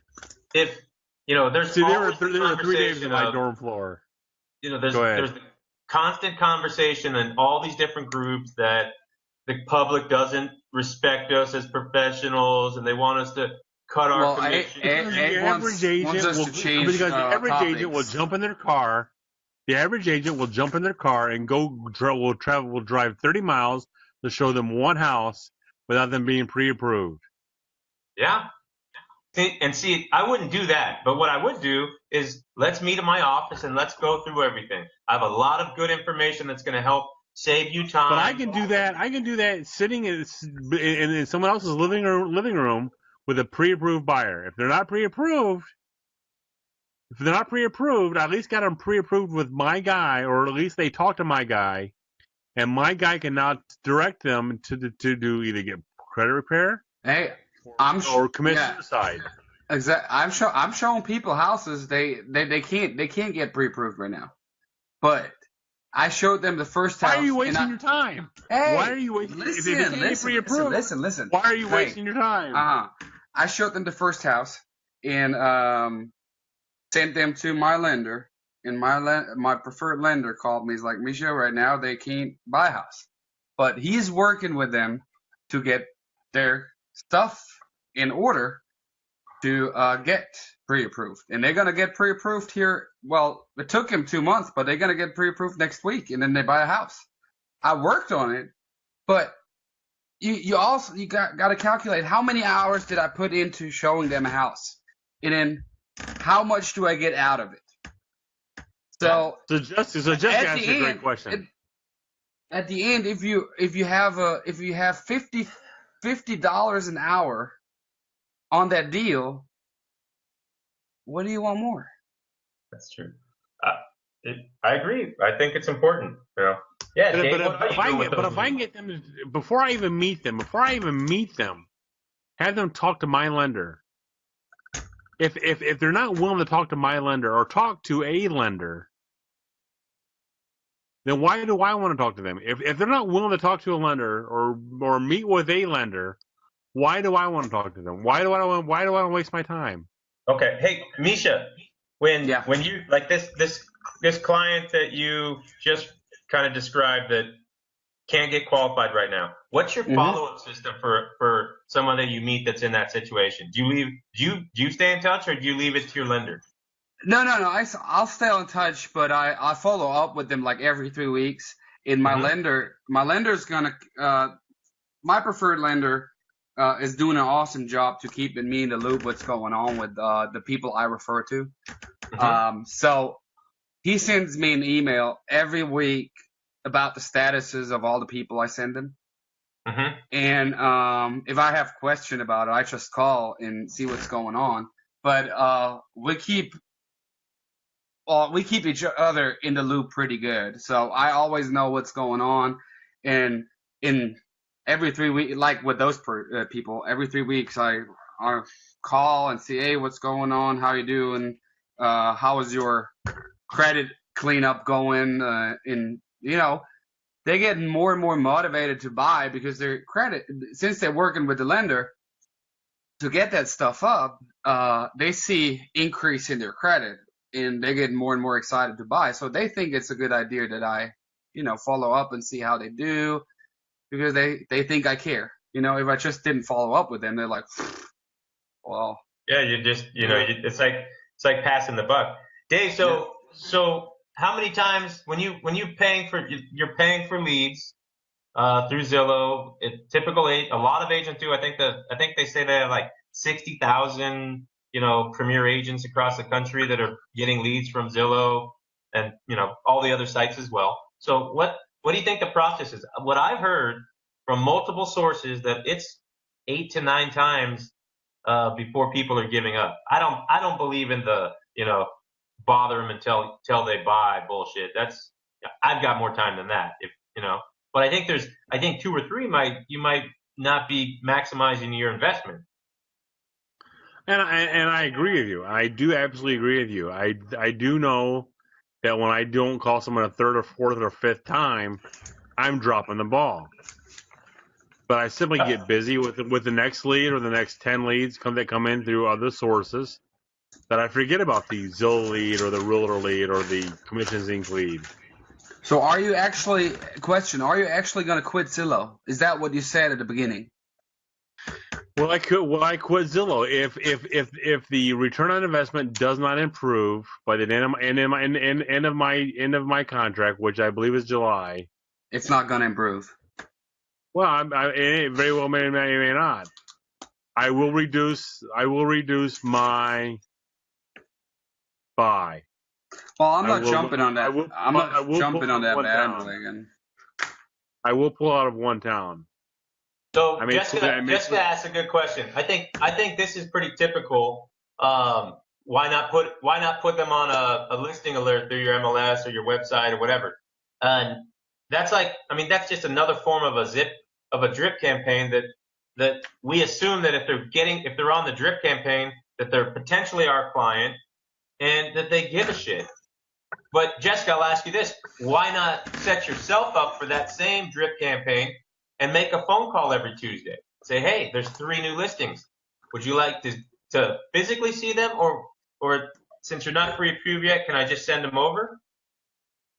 But then now you have a reason to call with some value. I found something for you, which is what ideally they hope we're doing. Yep. Abe too with the drip campaign. Drip campaigns are like 1980s, man. That stuff doesn't work. Abe, I'm not Abe. Demetrius, ask your question again. Demetrius, ask your question again. Opted out of some sort of drip campaign today. I'll guarantee it. With the stuff that comes to us, it goes to the general public as well. Well, he asked. You want to help my credibility? What's that? Go ahead, Mischa. He asked, do squeeze pages work for you in terms of good? Oh crap! Where did he go? It's just with in terms of good buyer and seller leads, or speak English, Mischa. ¿Cómo está? Parlez-vous français? Я Wait. плохо говорю по-русски. Motherfucker speaks more English than you do, Andrew. That's true. I'm Canadian, or Yeah. something. That explains a lot. Ich spreche Deutsch. Hey, leave me alone. Well, there it is. Do squeeze pages work for you in terms of good buyer That's or what seller I lead? said. Yeah, but I said it in English. He did actually. It was actually really smooth the way Dave said it. Okay. Good job. Depends. I think it depends on the message. What's the offer on that squeeze page? So we currently use get a list of the top 10 homes, the best 10 homes under 350,000, which is there's actually might only be 8 in the whole county, but that's the ad that we run. That we get probably a dozen or 2 dozen opt-ins for that, and that usually turns into 1 or 2 appointments. What did you say? Under 300,000? Under 350. Yeah, Dave wouldn't do those. There's like 2 in San Diego. Yeah, it's like so.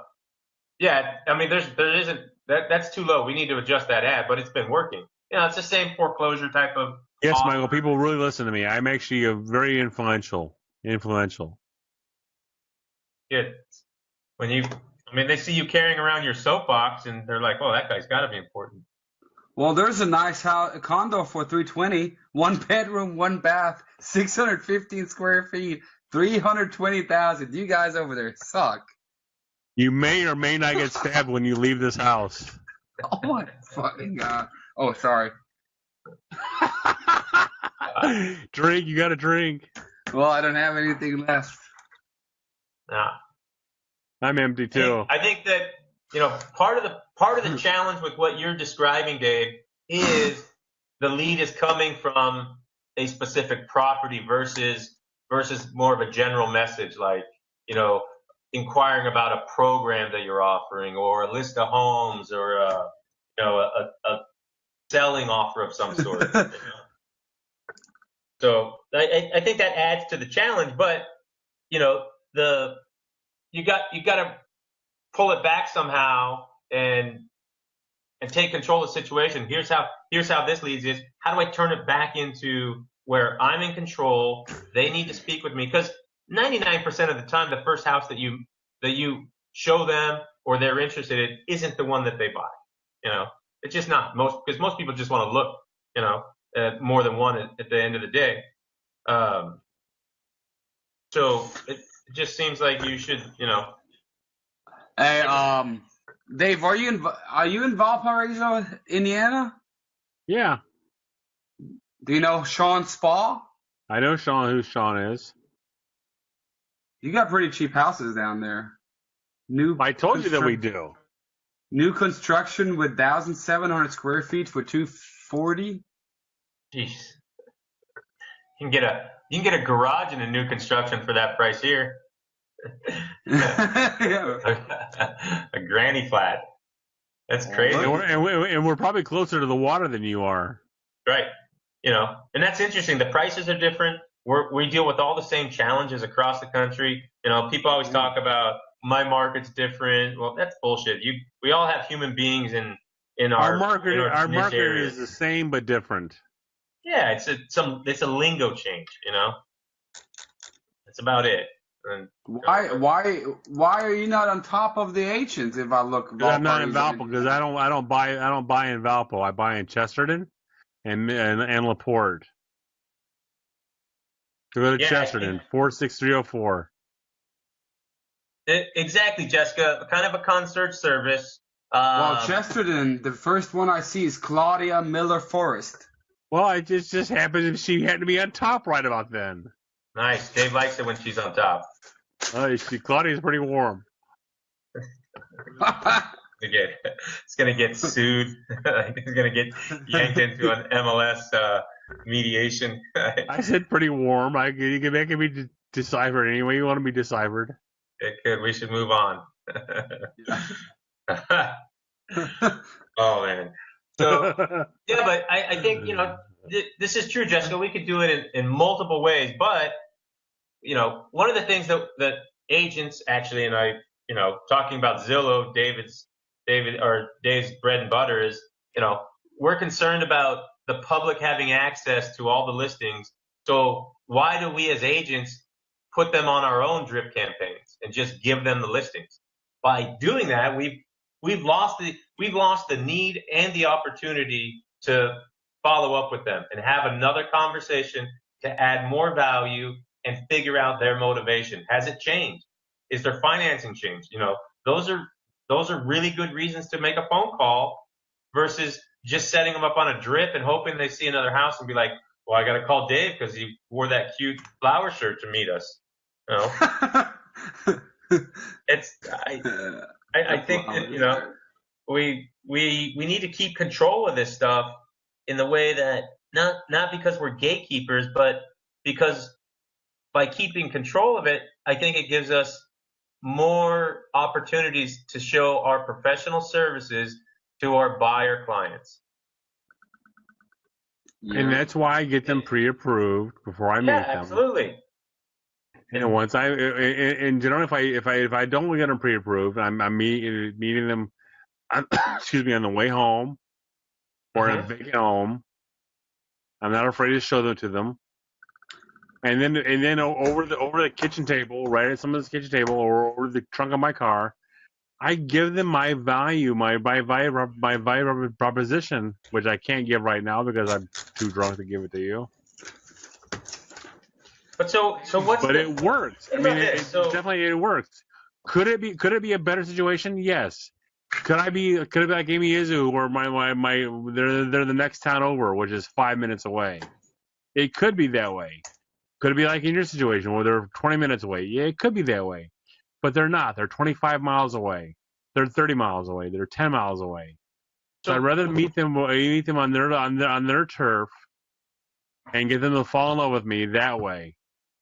Yeah, but it works as an agent, as a strategy or a business practice, so many agents complain that the buyers and sellers don't take us as professionals. They don't listen to us. They don't buy into us. Because the average agent isn't professional. That's the biggest issue. The average agent isn't professional. They will meet anybody, show anybody a house. Oh, you called me? Oh, wait a minute. You want to go see a house tomorrow morning, 123 Main Street? I'll show you. I'll be there tomorrow morning at 10 o'clock. Be there sharp. I'll show you the house right then. Yeah. And that's how the average agent fucking works. You're so bad. I love it. These little hairs on your back of your neck are all standing up. But that's how the average agent works. And so then people wonder why they don't treat us and think it's professionally. Because we're a bunch of fucking assholes. I'm agreeing with you. 100%. Well, different markets need different strategies, and like you said earlier, so you can't say the average agent does that, because if you don't do it up there where you live, but it may work down here where I live. So this is Dave's show. He can say whatever he wants, Mischa. Oh yeah, sure. Sorry. Scheiße. No, but think about this, Dave. I started what you said is true. The average agent will do all those dumb things, and your whatever title you want to give yourself, like, I don't know, but you're better than average. Are you super real estate agent? I'm not sure what you guys are, but I'm a realtor. Okay, well, I'm not a realtor or realtor. I sell everything. But think about this. So I won't sell everything.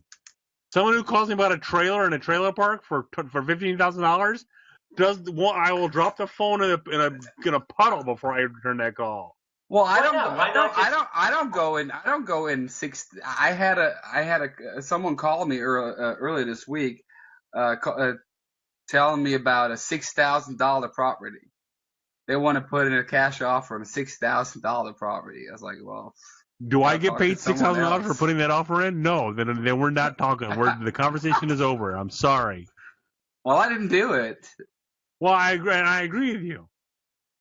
Yeah, because the $200 that you were going to get paid wasn't worth the ink that you were going to print out on your computer 4 times. I could have gotten the award next year for lowest commission.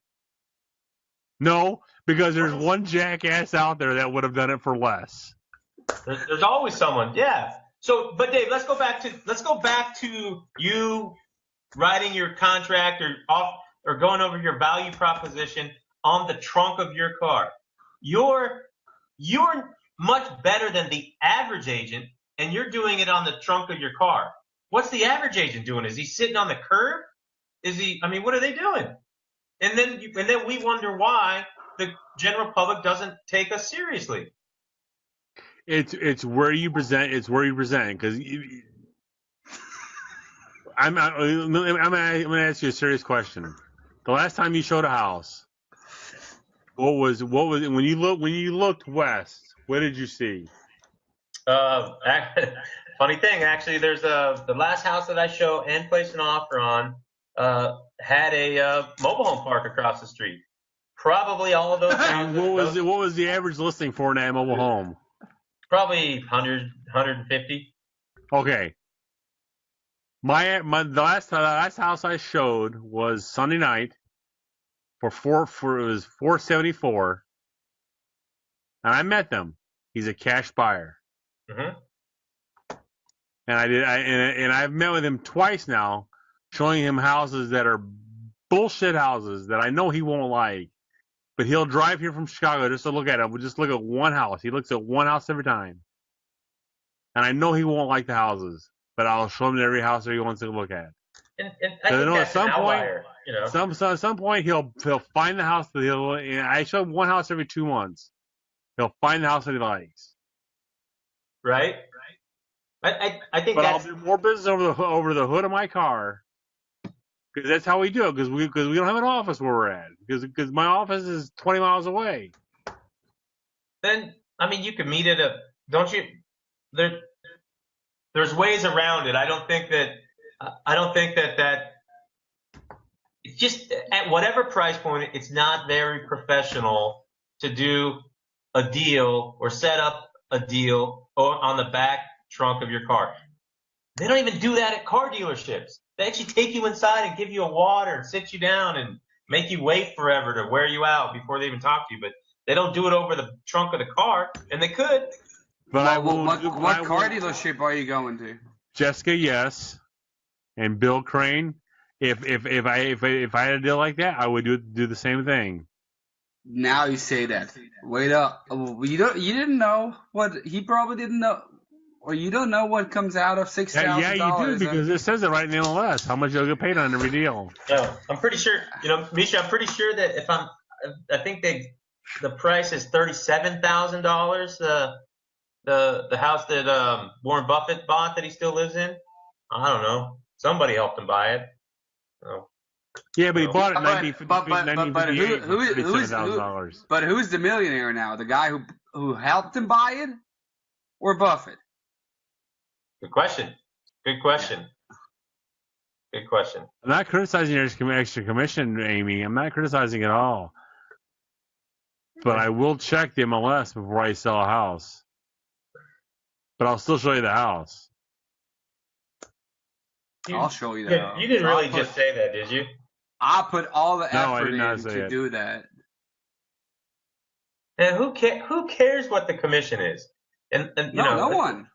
If you like what you do, I check it, but it doesn't mean I don't. I still show it. If you want to see it, we'll go show it. I'll go show it to you, as long as you're pre-approved.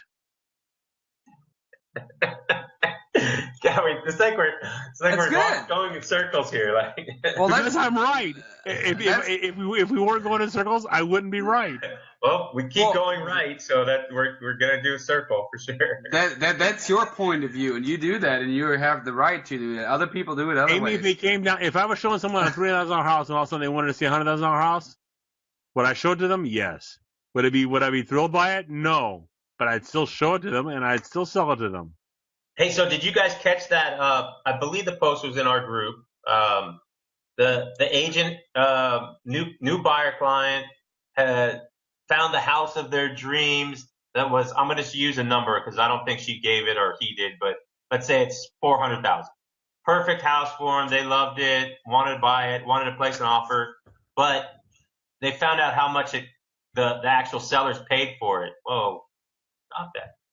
and because that seller got it at some sort of a deal in their mind, they wanted to offer. I believe the number was like 40,000 under listing, but like your guy Dave, they found another similar property that was all trashed, and they were willing to offer the same amount of money for that house. Like that's a unique buyer that's going to have problems.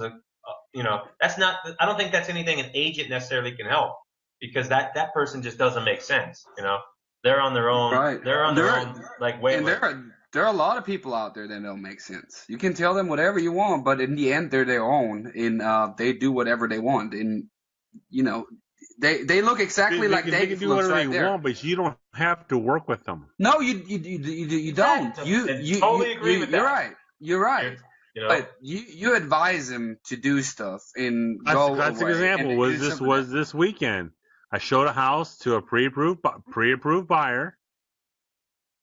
Of course. Who offered $40,000 less on the property, and then different equation. Okay. So you know what we're gonna do? Because we don't do verbal offers here. I'm gonna do this verbally, because I'm not gonna write it up. I'm not gonna waste my time writing this up. And I offered it verbally, and the other agent said, no, we're not. We've already rejected one offer higher than that, so we're gonna reject this offer at this point. But immediately told my buyer, said they rejected your offer. They've already got one higher than that they've rejected. And he said, thank you for putting it in. So I didn't waste my time. I did it verbally.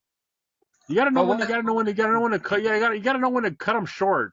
Well, what are you gonna do? What are you gonna do when you're on a listing side though, and you advise your seller stuff? Like I had a listing, and it was listed. First of all, I would not have taken this listing unless the guy did the work. Well, let's say I had a listing, was listed for $134. So it's a mobile home. No, it's actually. It is in your area. It's a goddamn mansion. It's a 3-bedroom slab. Hey guys, I'll be right back. I'll give you like 2 seconds. But keep going, Mischa. This will be better without him. So let's say the listing seller. I told the seller, hey, that's what the house is right now. Go for, and in your condition, blah blah blah.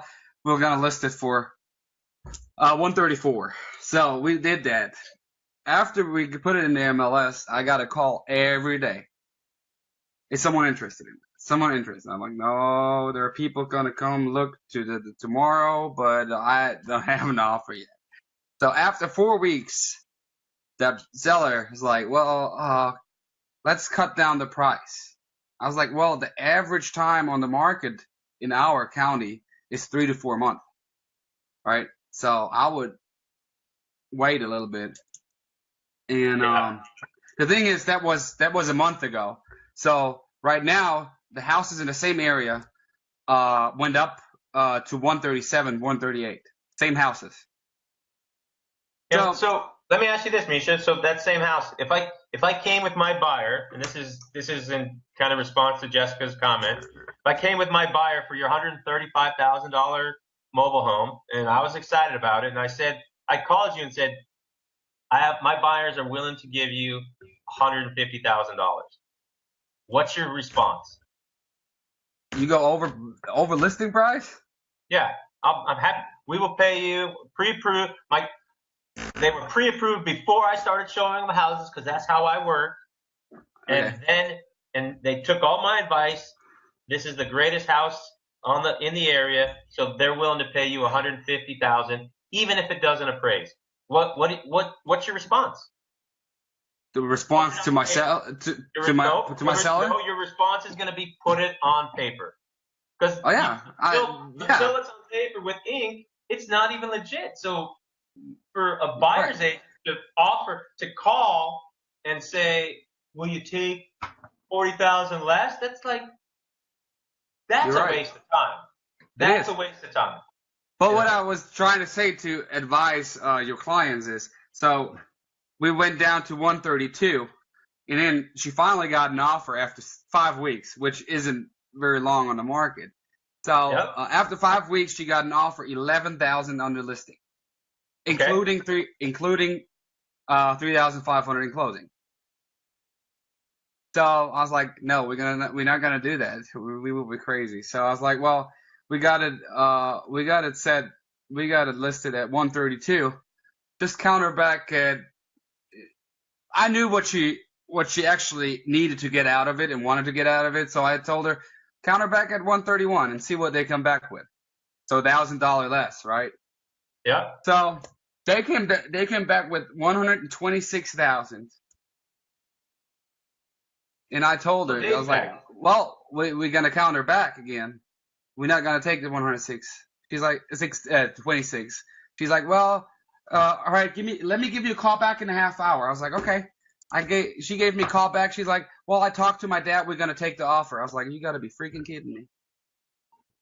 Yeah. I had an expired similar to that. Their house was literally on the market for a year. We were my buddy and I were co-listing a property, the exact same model, on the exact same plot of land on a parallel cul-de-sac. And they come over and they're walking around, and they're just walking around. All of a sudden they're like, so why are you doing an open house? And I'm like, oh, well, it's the first day. We just want to get a lot of eyes on it, make sure that it shows well, see the type of feedback so we can talk to our seller. And they're like, oh, well, he says, oh, well, our agent doesn't believe in open houses. I'm like, oh, so you're selling your house? And he goes, yeah, you didn't see it? I go, no. I go, where is it? And he's like, oh, he tells me, that it's 200 feet away, basically, and listed for, I think it was listed for 530. It ends up expiring that day. There, all kinds of stuff, but shorten up the story. I put it back on the market. Thank God. We missed you, by the way. Yeah. 519 to 535, just because for a year they didn't have any showings. I don't know what happened over this year. They also had a room. They had there was 5 rooms. One of them had a doorway into the garage. And their agent told them that, well, that's not a real room. It can't be a bedroom. I'm like, well, okay, what is it then? If we put a bed in there, is it an office? If a kitchen has a door into the garage, it's still a kitchen, isn't it? I mean, so it was retarded. So we put it back on, and I like you throw that word around. After a year, these guys were so nervous, but they were calling me every single day, and they just. But it's never the short version. I knew it because what? What is he's criticizing that you don't short stories. I did shorten it. That was great. But those sellers were so nervous because they got burned for a year. I knew walking in, it didn't matter what happened. All that mattered is they wanted good customer service. The only reason they even reached out. They got to it me, from you? Yeah, you get lucky once in a while. Surprised the hell out of you, huh? It was, yeah. Almost every deal ends up in court, so I was like, wow, I'm getting off work early on this one.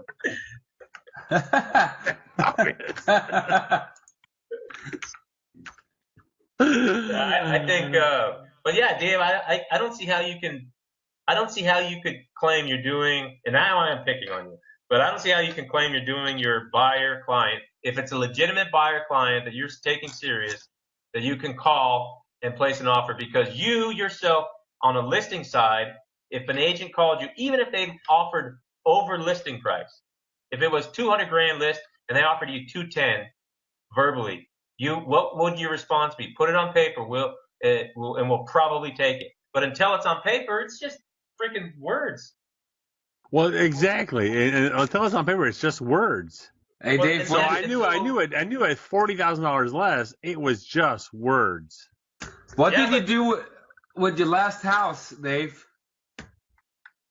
Why did you just get a 4-star rating? I'm stalking you. I just wanted to throw that in real quick. What was the last house? What was the address? Well, I don't freaking know. You just got a 4-star rating instead of 5-star. That's not good. Oh, I know exactly that one. I know that one. They're actually friends of mine. They I just actually give you a 4-star rating? I would actually call bitched at her about them, this. and I would call them and ask them, why do I just got 4 stars? I did ask them why I got a 4-star rating. And what did they say? And they didn't like the fact that I didn't understand one term of a contract. But they got the house. When I say the house of their dreams, no. But when I say the house, $300,000. Which one are you looking at? Which one are you looking at? It's a review. Michigan City, approximately $300,000. Oh, that one. Yeah. Oh, there are more 4-star reviews? There was nothing that I could do to make them happy. Trust me, I threatened their mortgage broker. You threatened? Did that work out pretty good? On a Friday afternoon that we're supposed to close on Monday morning, he calls them and leaves them a voicemail message, and he goes, "We can't close on Monday, by the way," and he hangs up. Doesn't give them an explanation or anything like that. And I called him back. I said, "Listen, I'm not sure who the fuck you do business with, but in my world, you explain why you can't close on Monday morning, and if you can't, you don't show the fuck up." Would you? What if you? We don't even know if you would have understood the term in the contract at this point. That I knew what was going on. They're trying to keep it simple for you. So, what if? I mean, if that's true, and you ran into. Yeah, I got a 4.9 out of 5 reviews out of 15 reviews. Yeah, well, Andrew has 5 out of 5. Yeah, but he's filming it himself. True, and yeah, but Maribel's in the other half. It's true. Yeah, anything good that happens in my life, it's because of Maribel.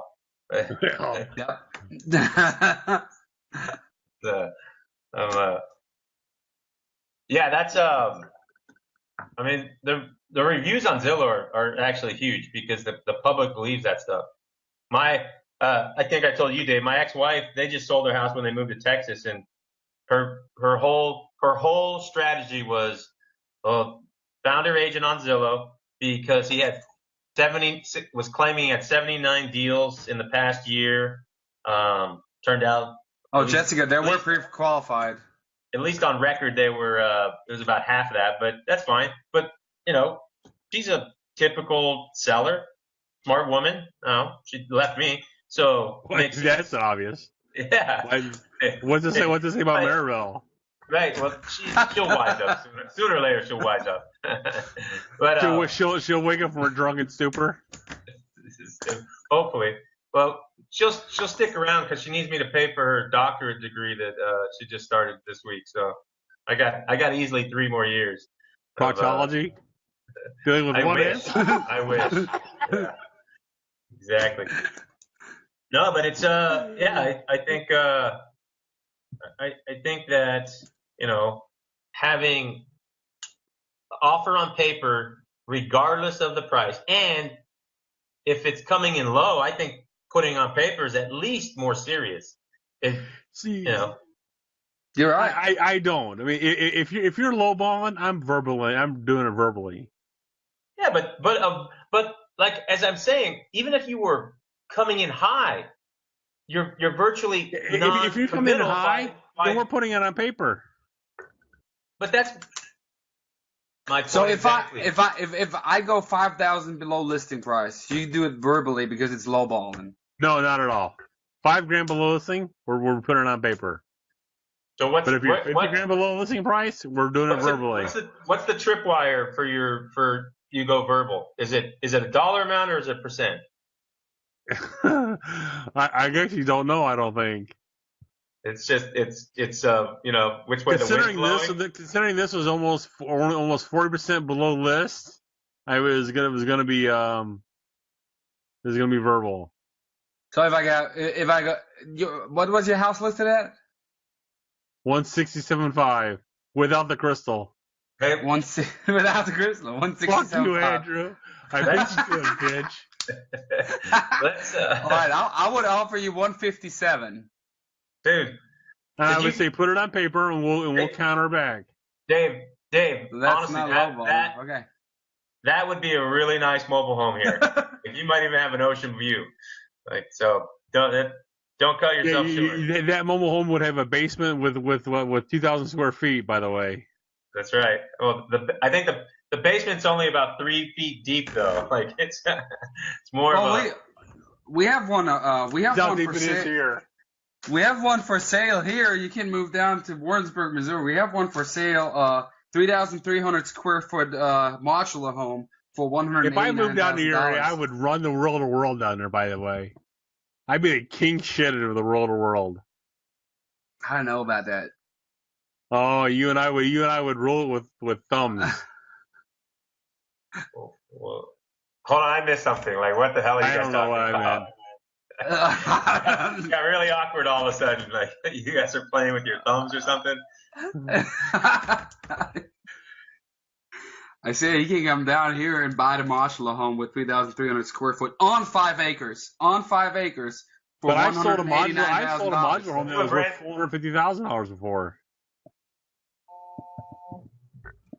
I would never buy one. Oh, wifey, I gotta go. Oh, Gotta make sure. I gotta make sure the house is clean before she Get gets your ass home. off the line. Let's go. Amy, have a good night, baby. I'll talk to you soon. the resale value sucks.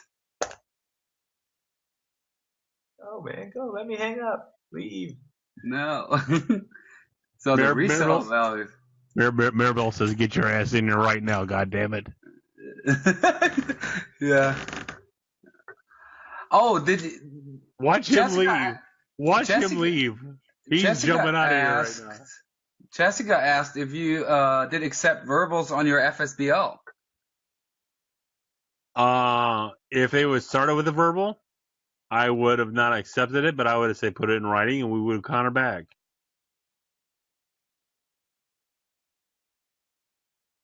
I think Yeah. I lost sound with you. Oh no, maybe not. No, I'm still there.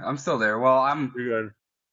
I haven't done any verbals. I'm not gonna do any verbals. I like it in a written way.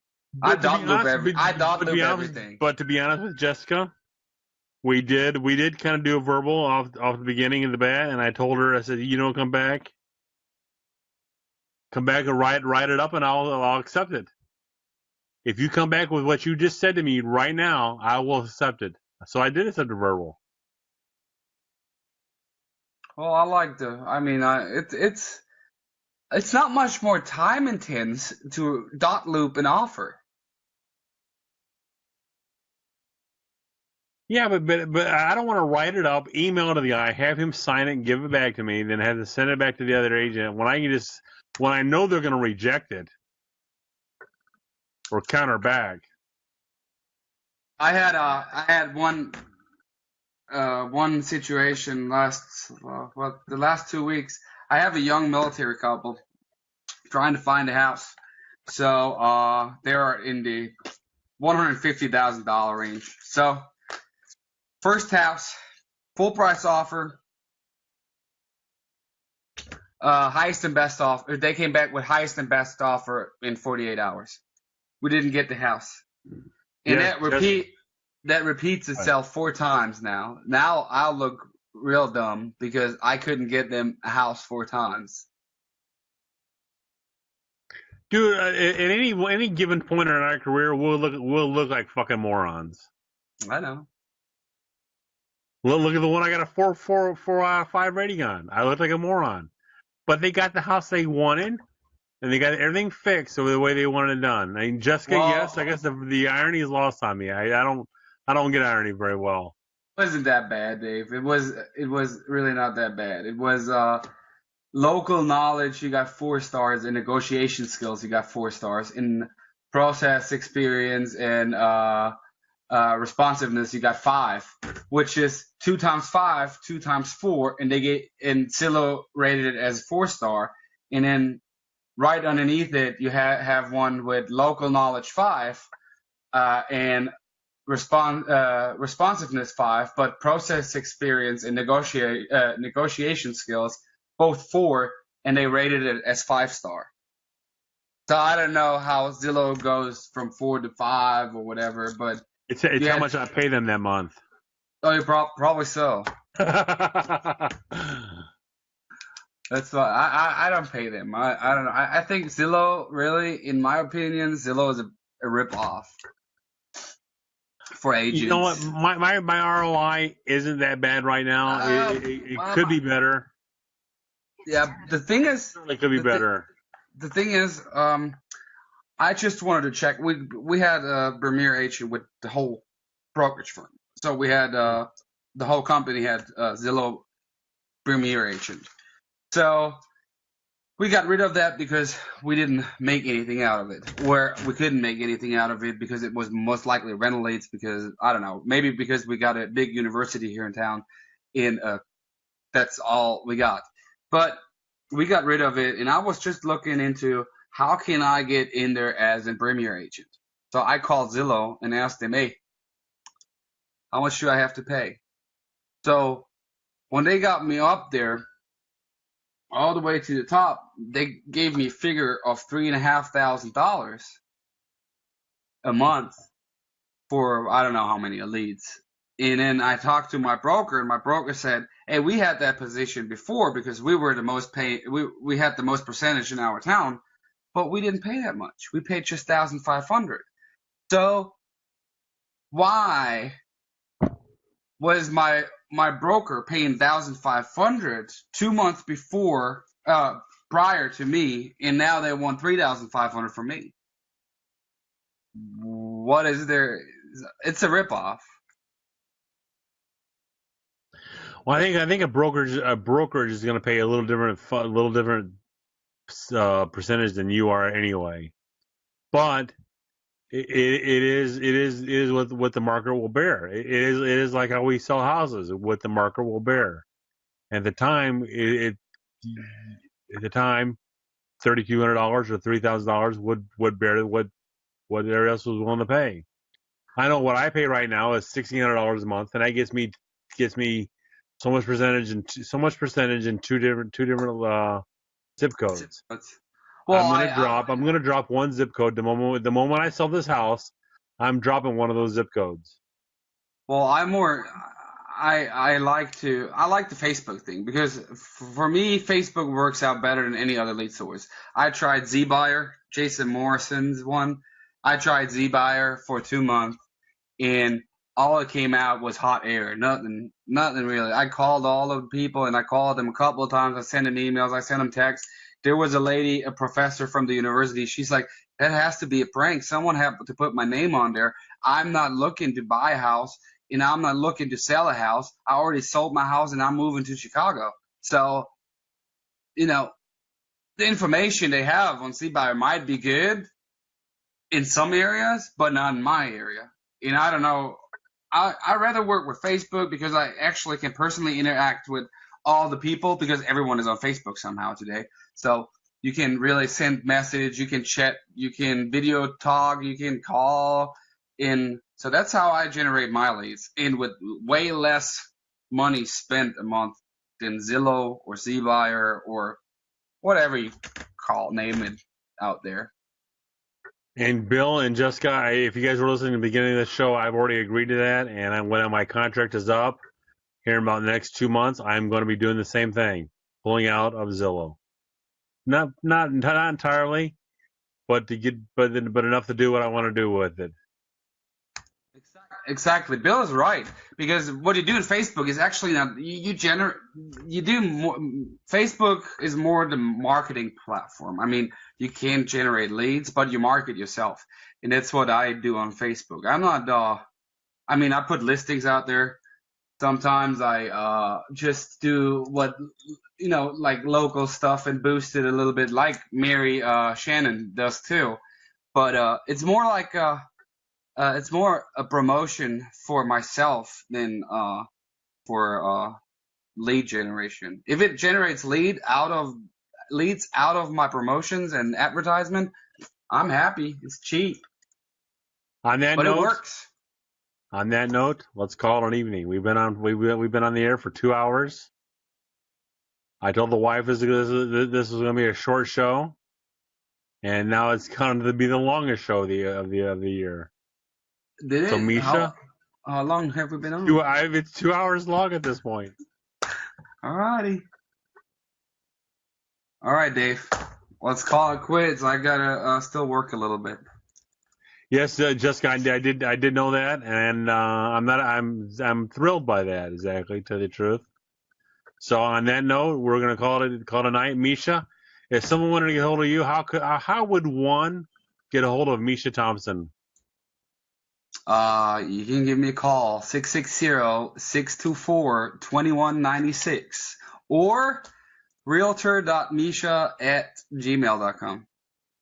Good enough. And I'm Dave Woodson. You can reach me at 219. My new number, or my old number, is 219-872-8000. That is both my cell and text. 219-872-8000. You can email me at dwoodson@gmail.com. And this will be live. This will be live as soon as we hang up. If not, it'll be on YouTube about 2 hours, about 24 hours. I'll put it on YouTube in about 24 hours. You guys have a good night. Any questions? Feel free to give us a call. Talk to you soon. Thanks, guys. Have a good night. Bye-bye.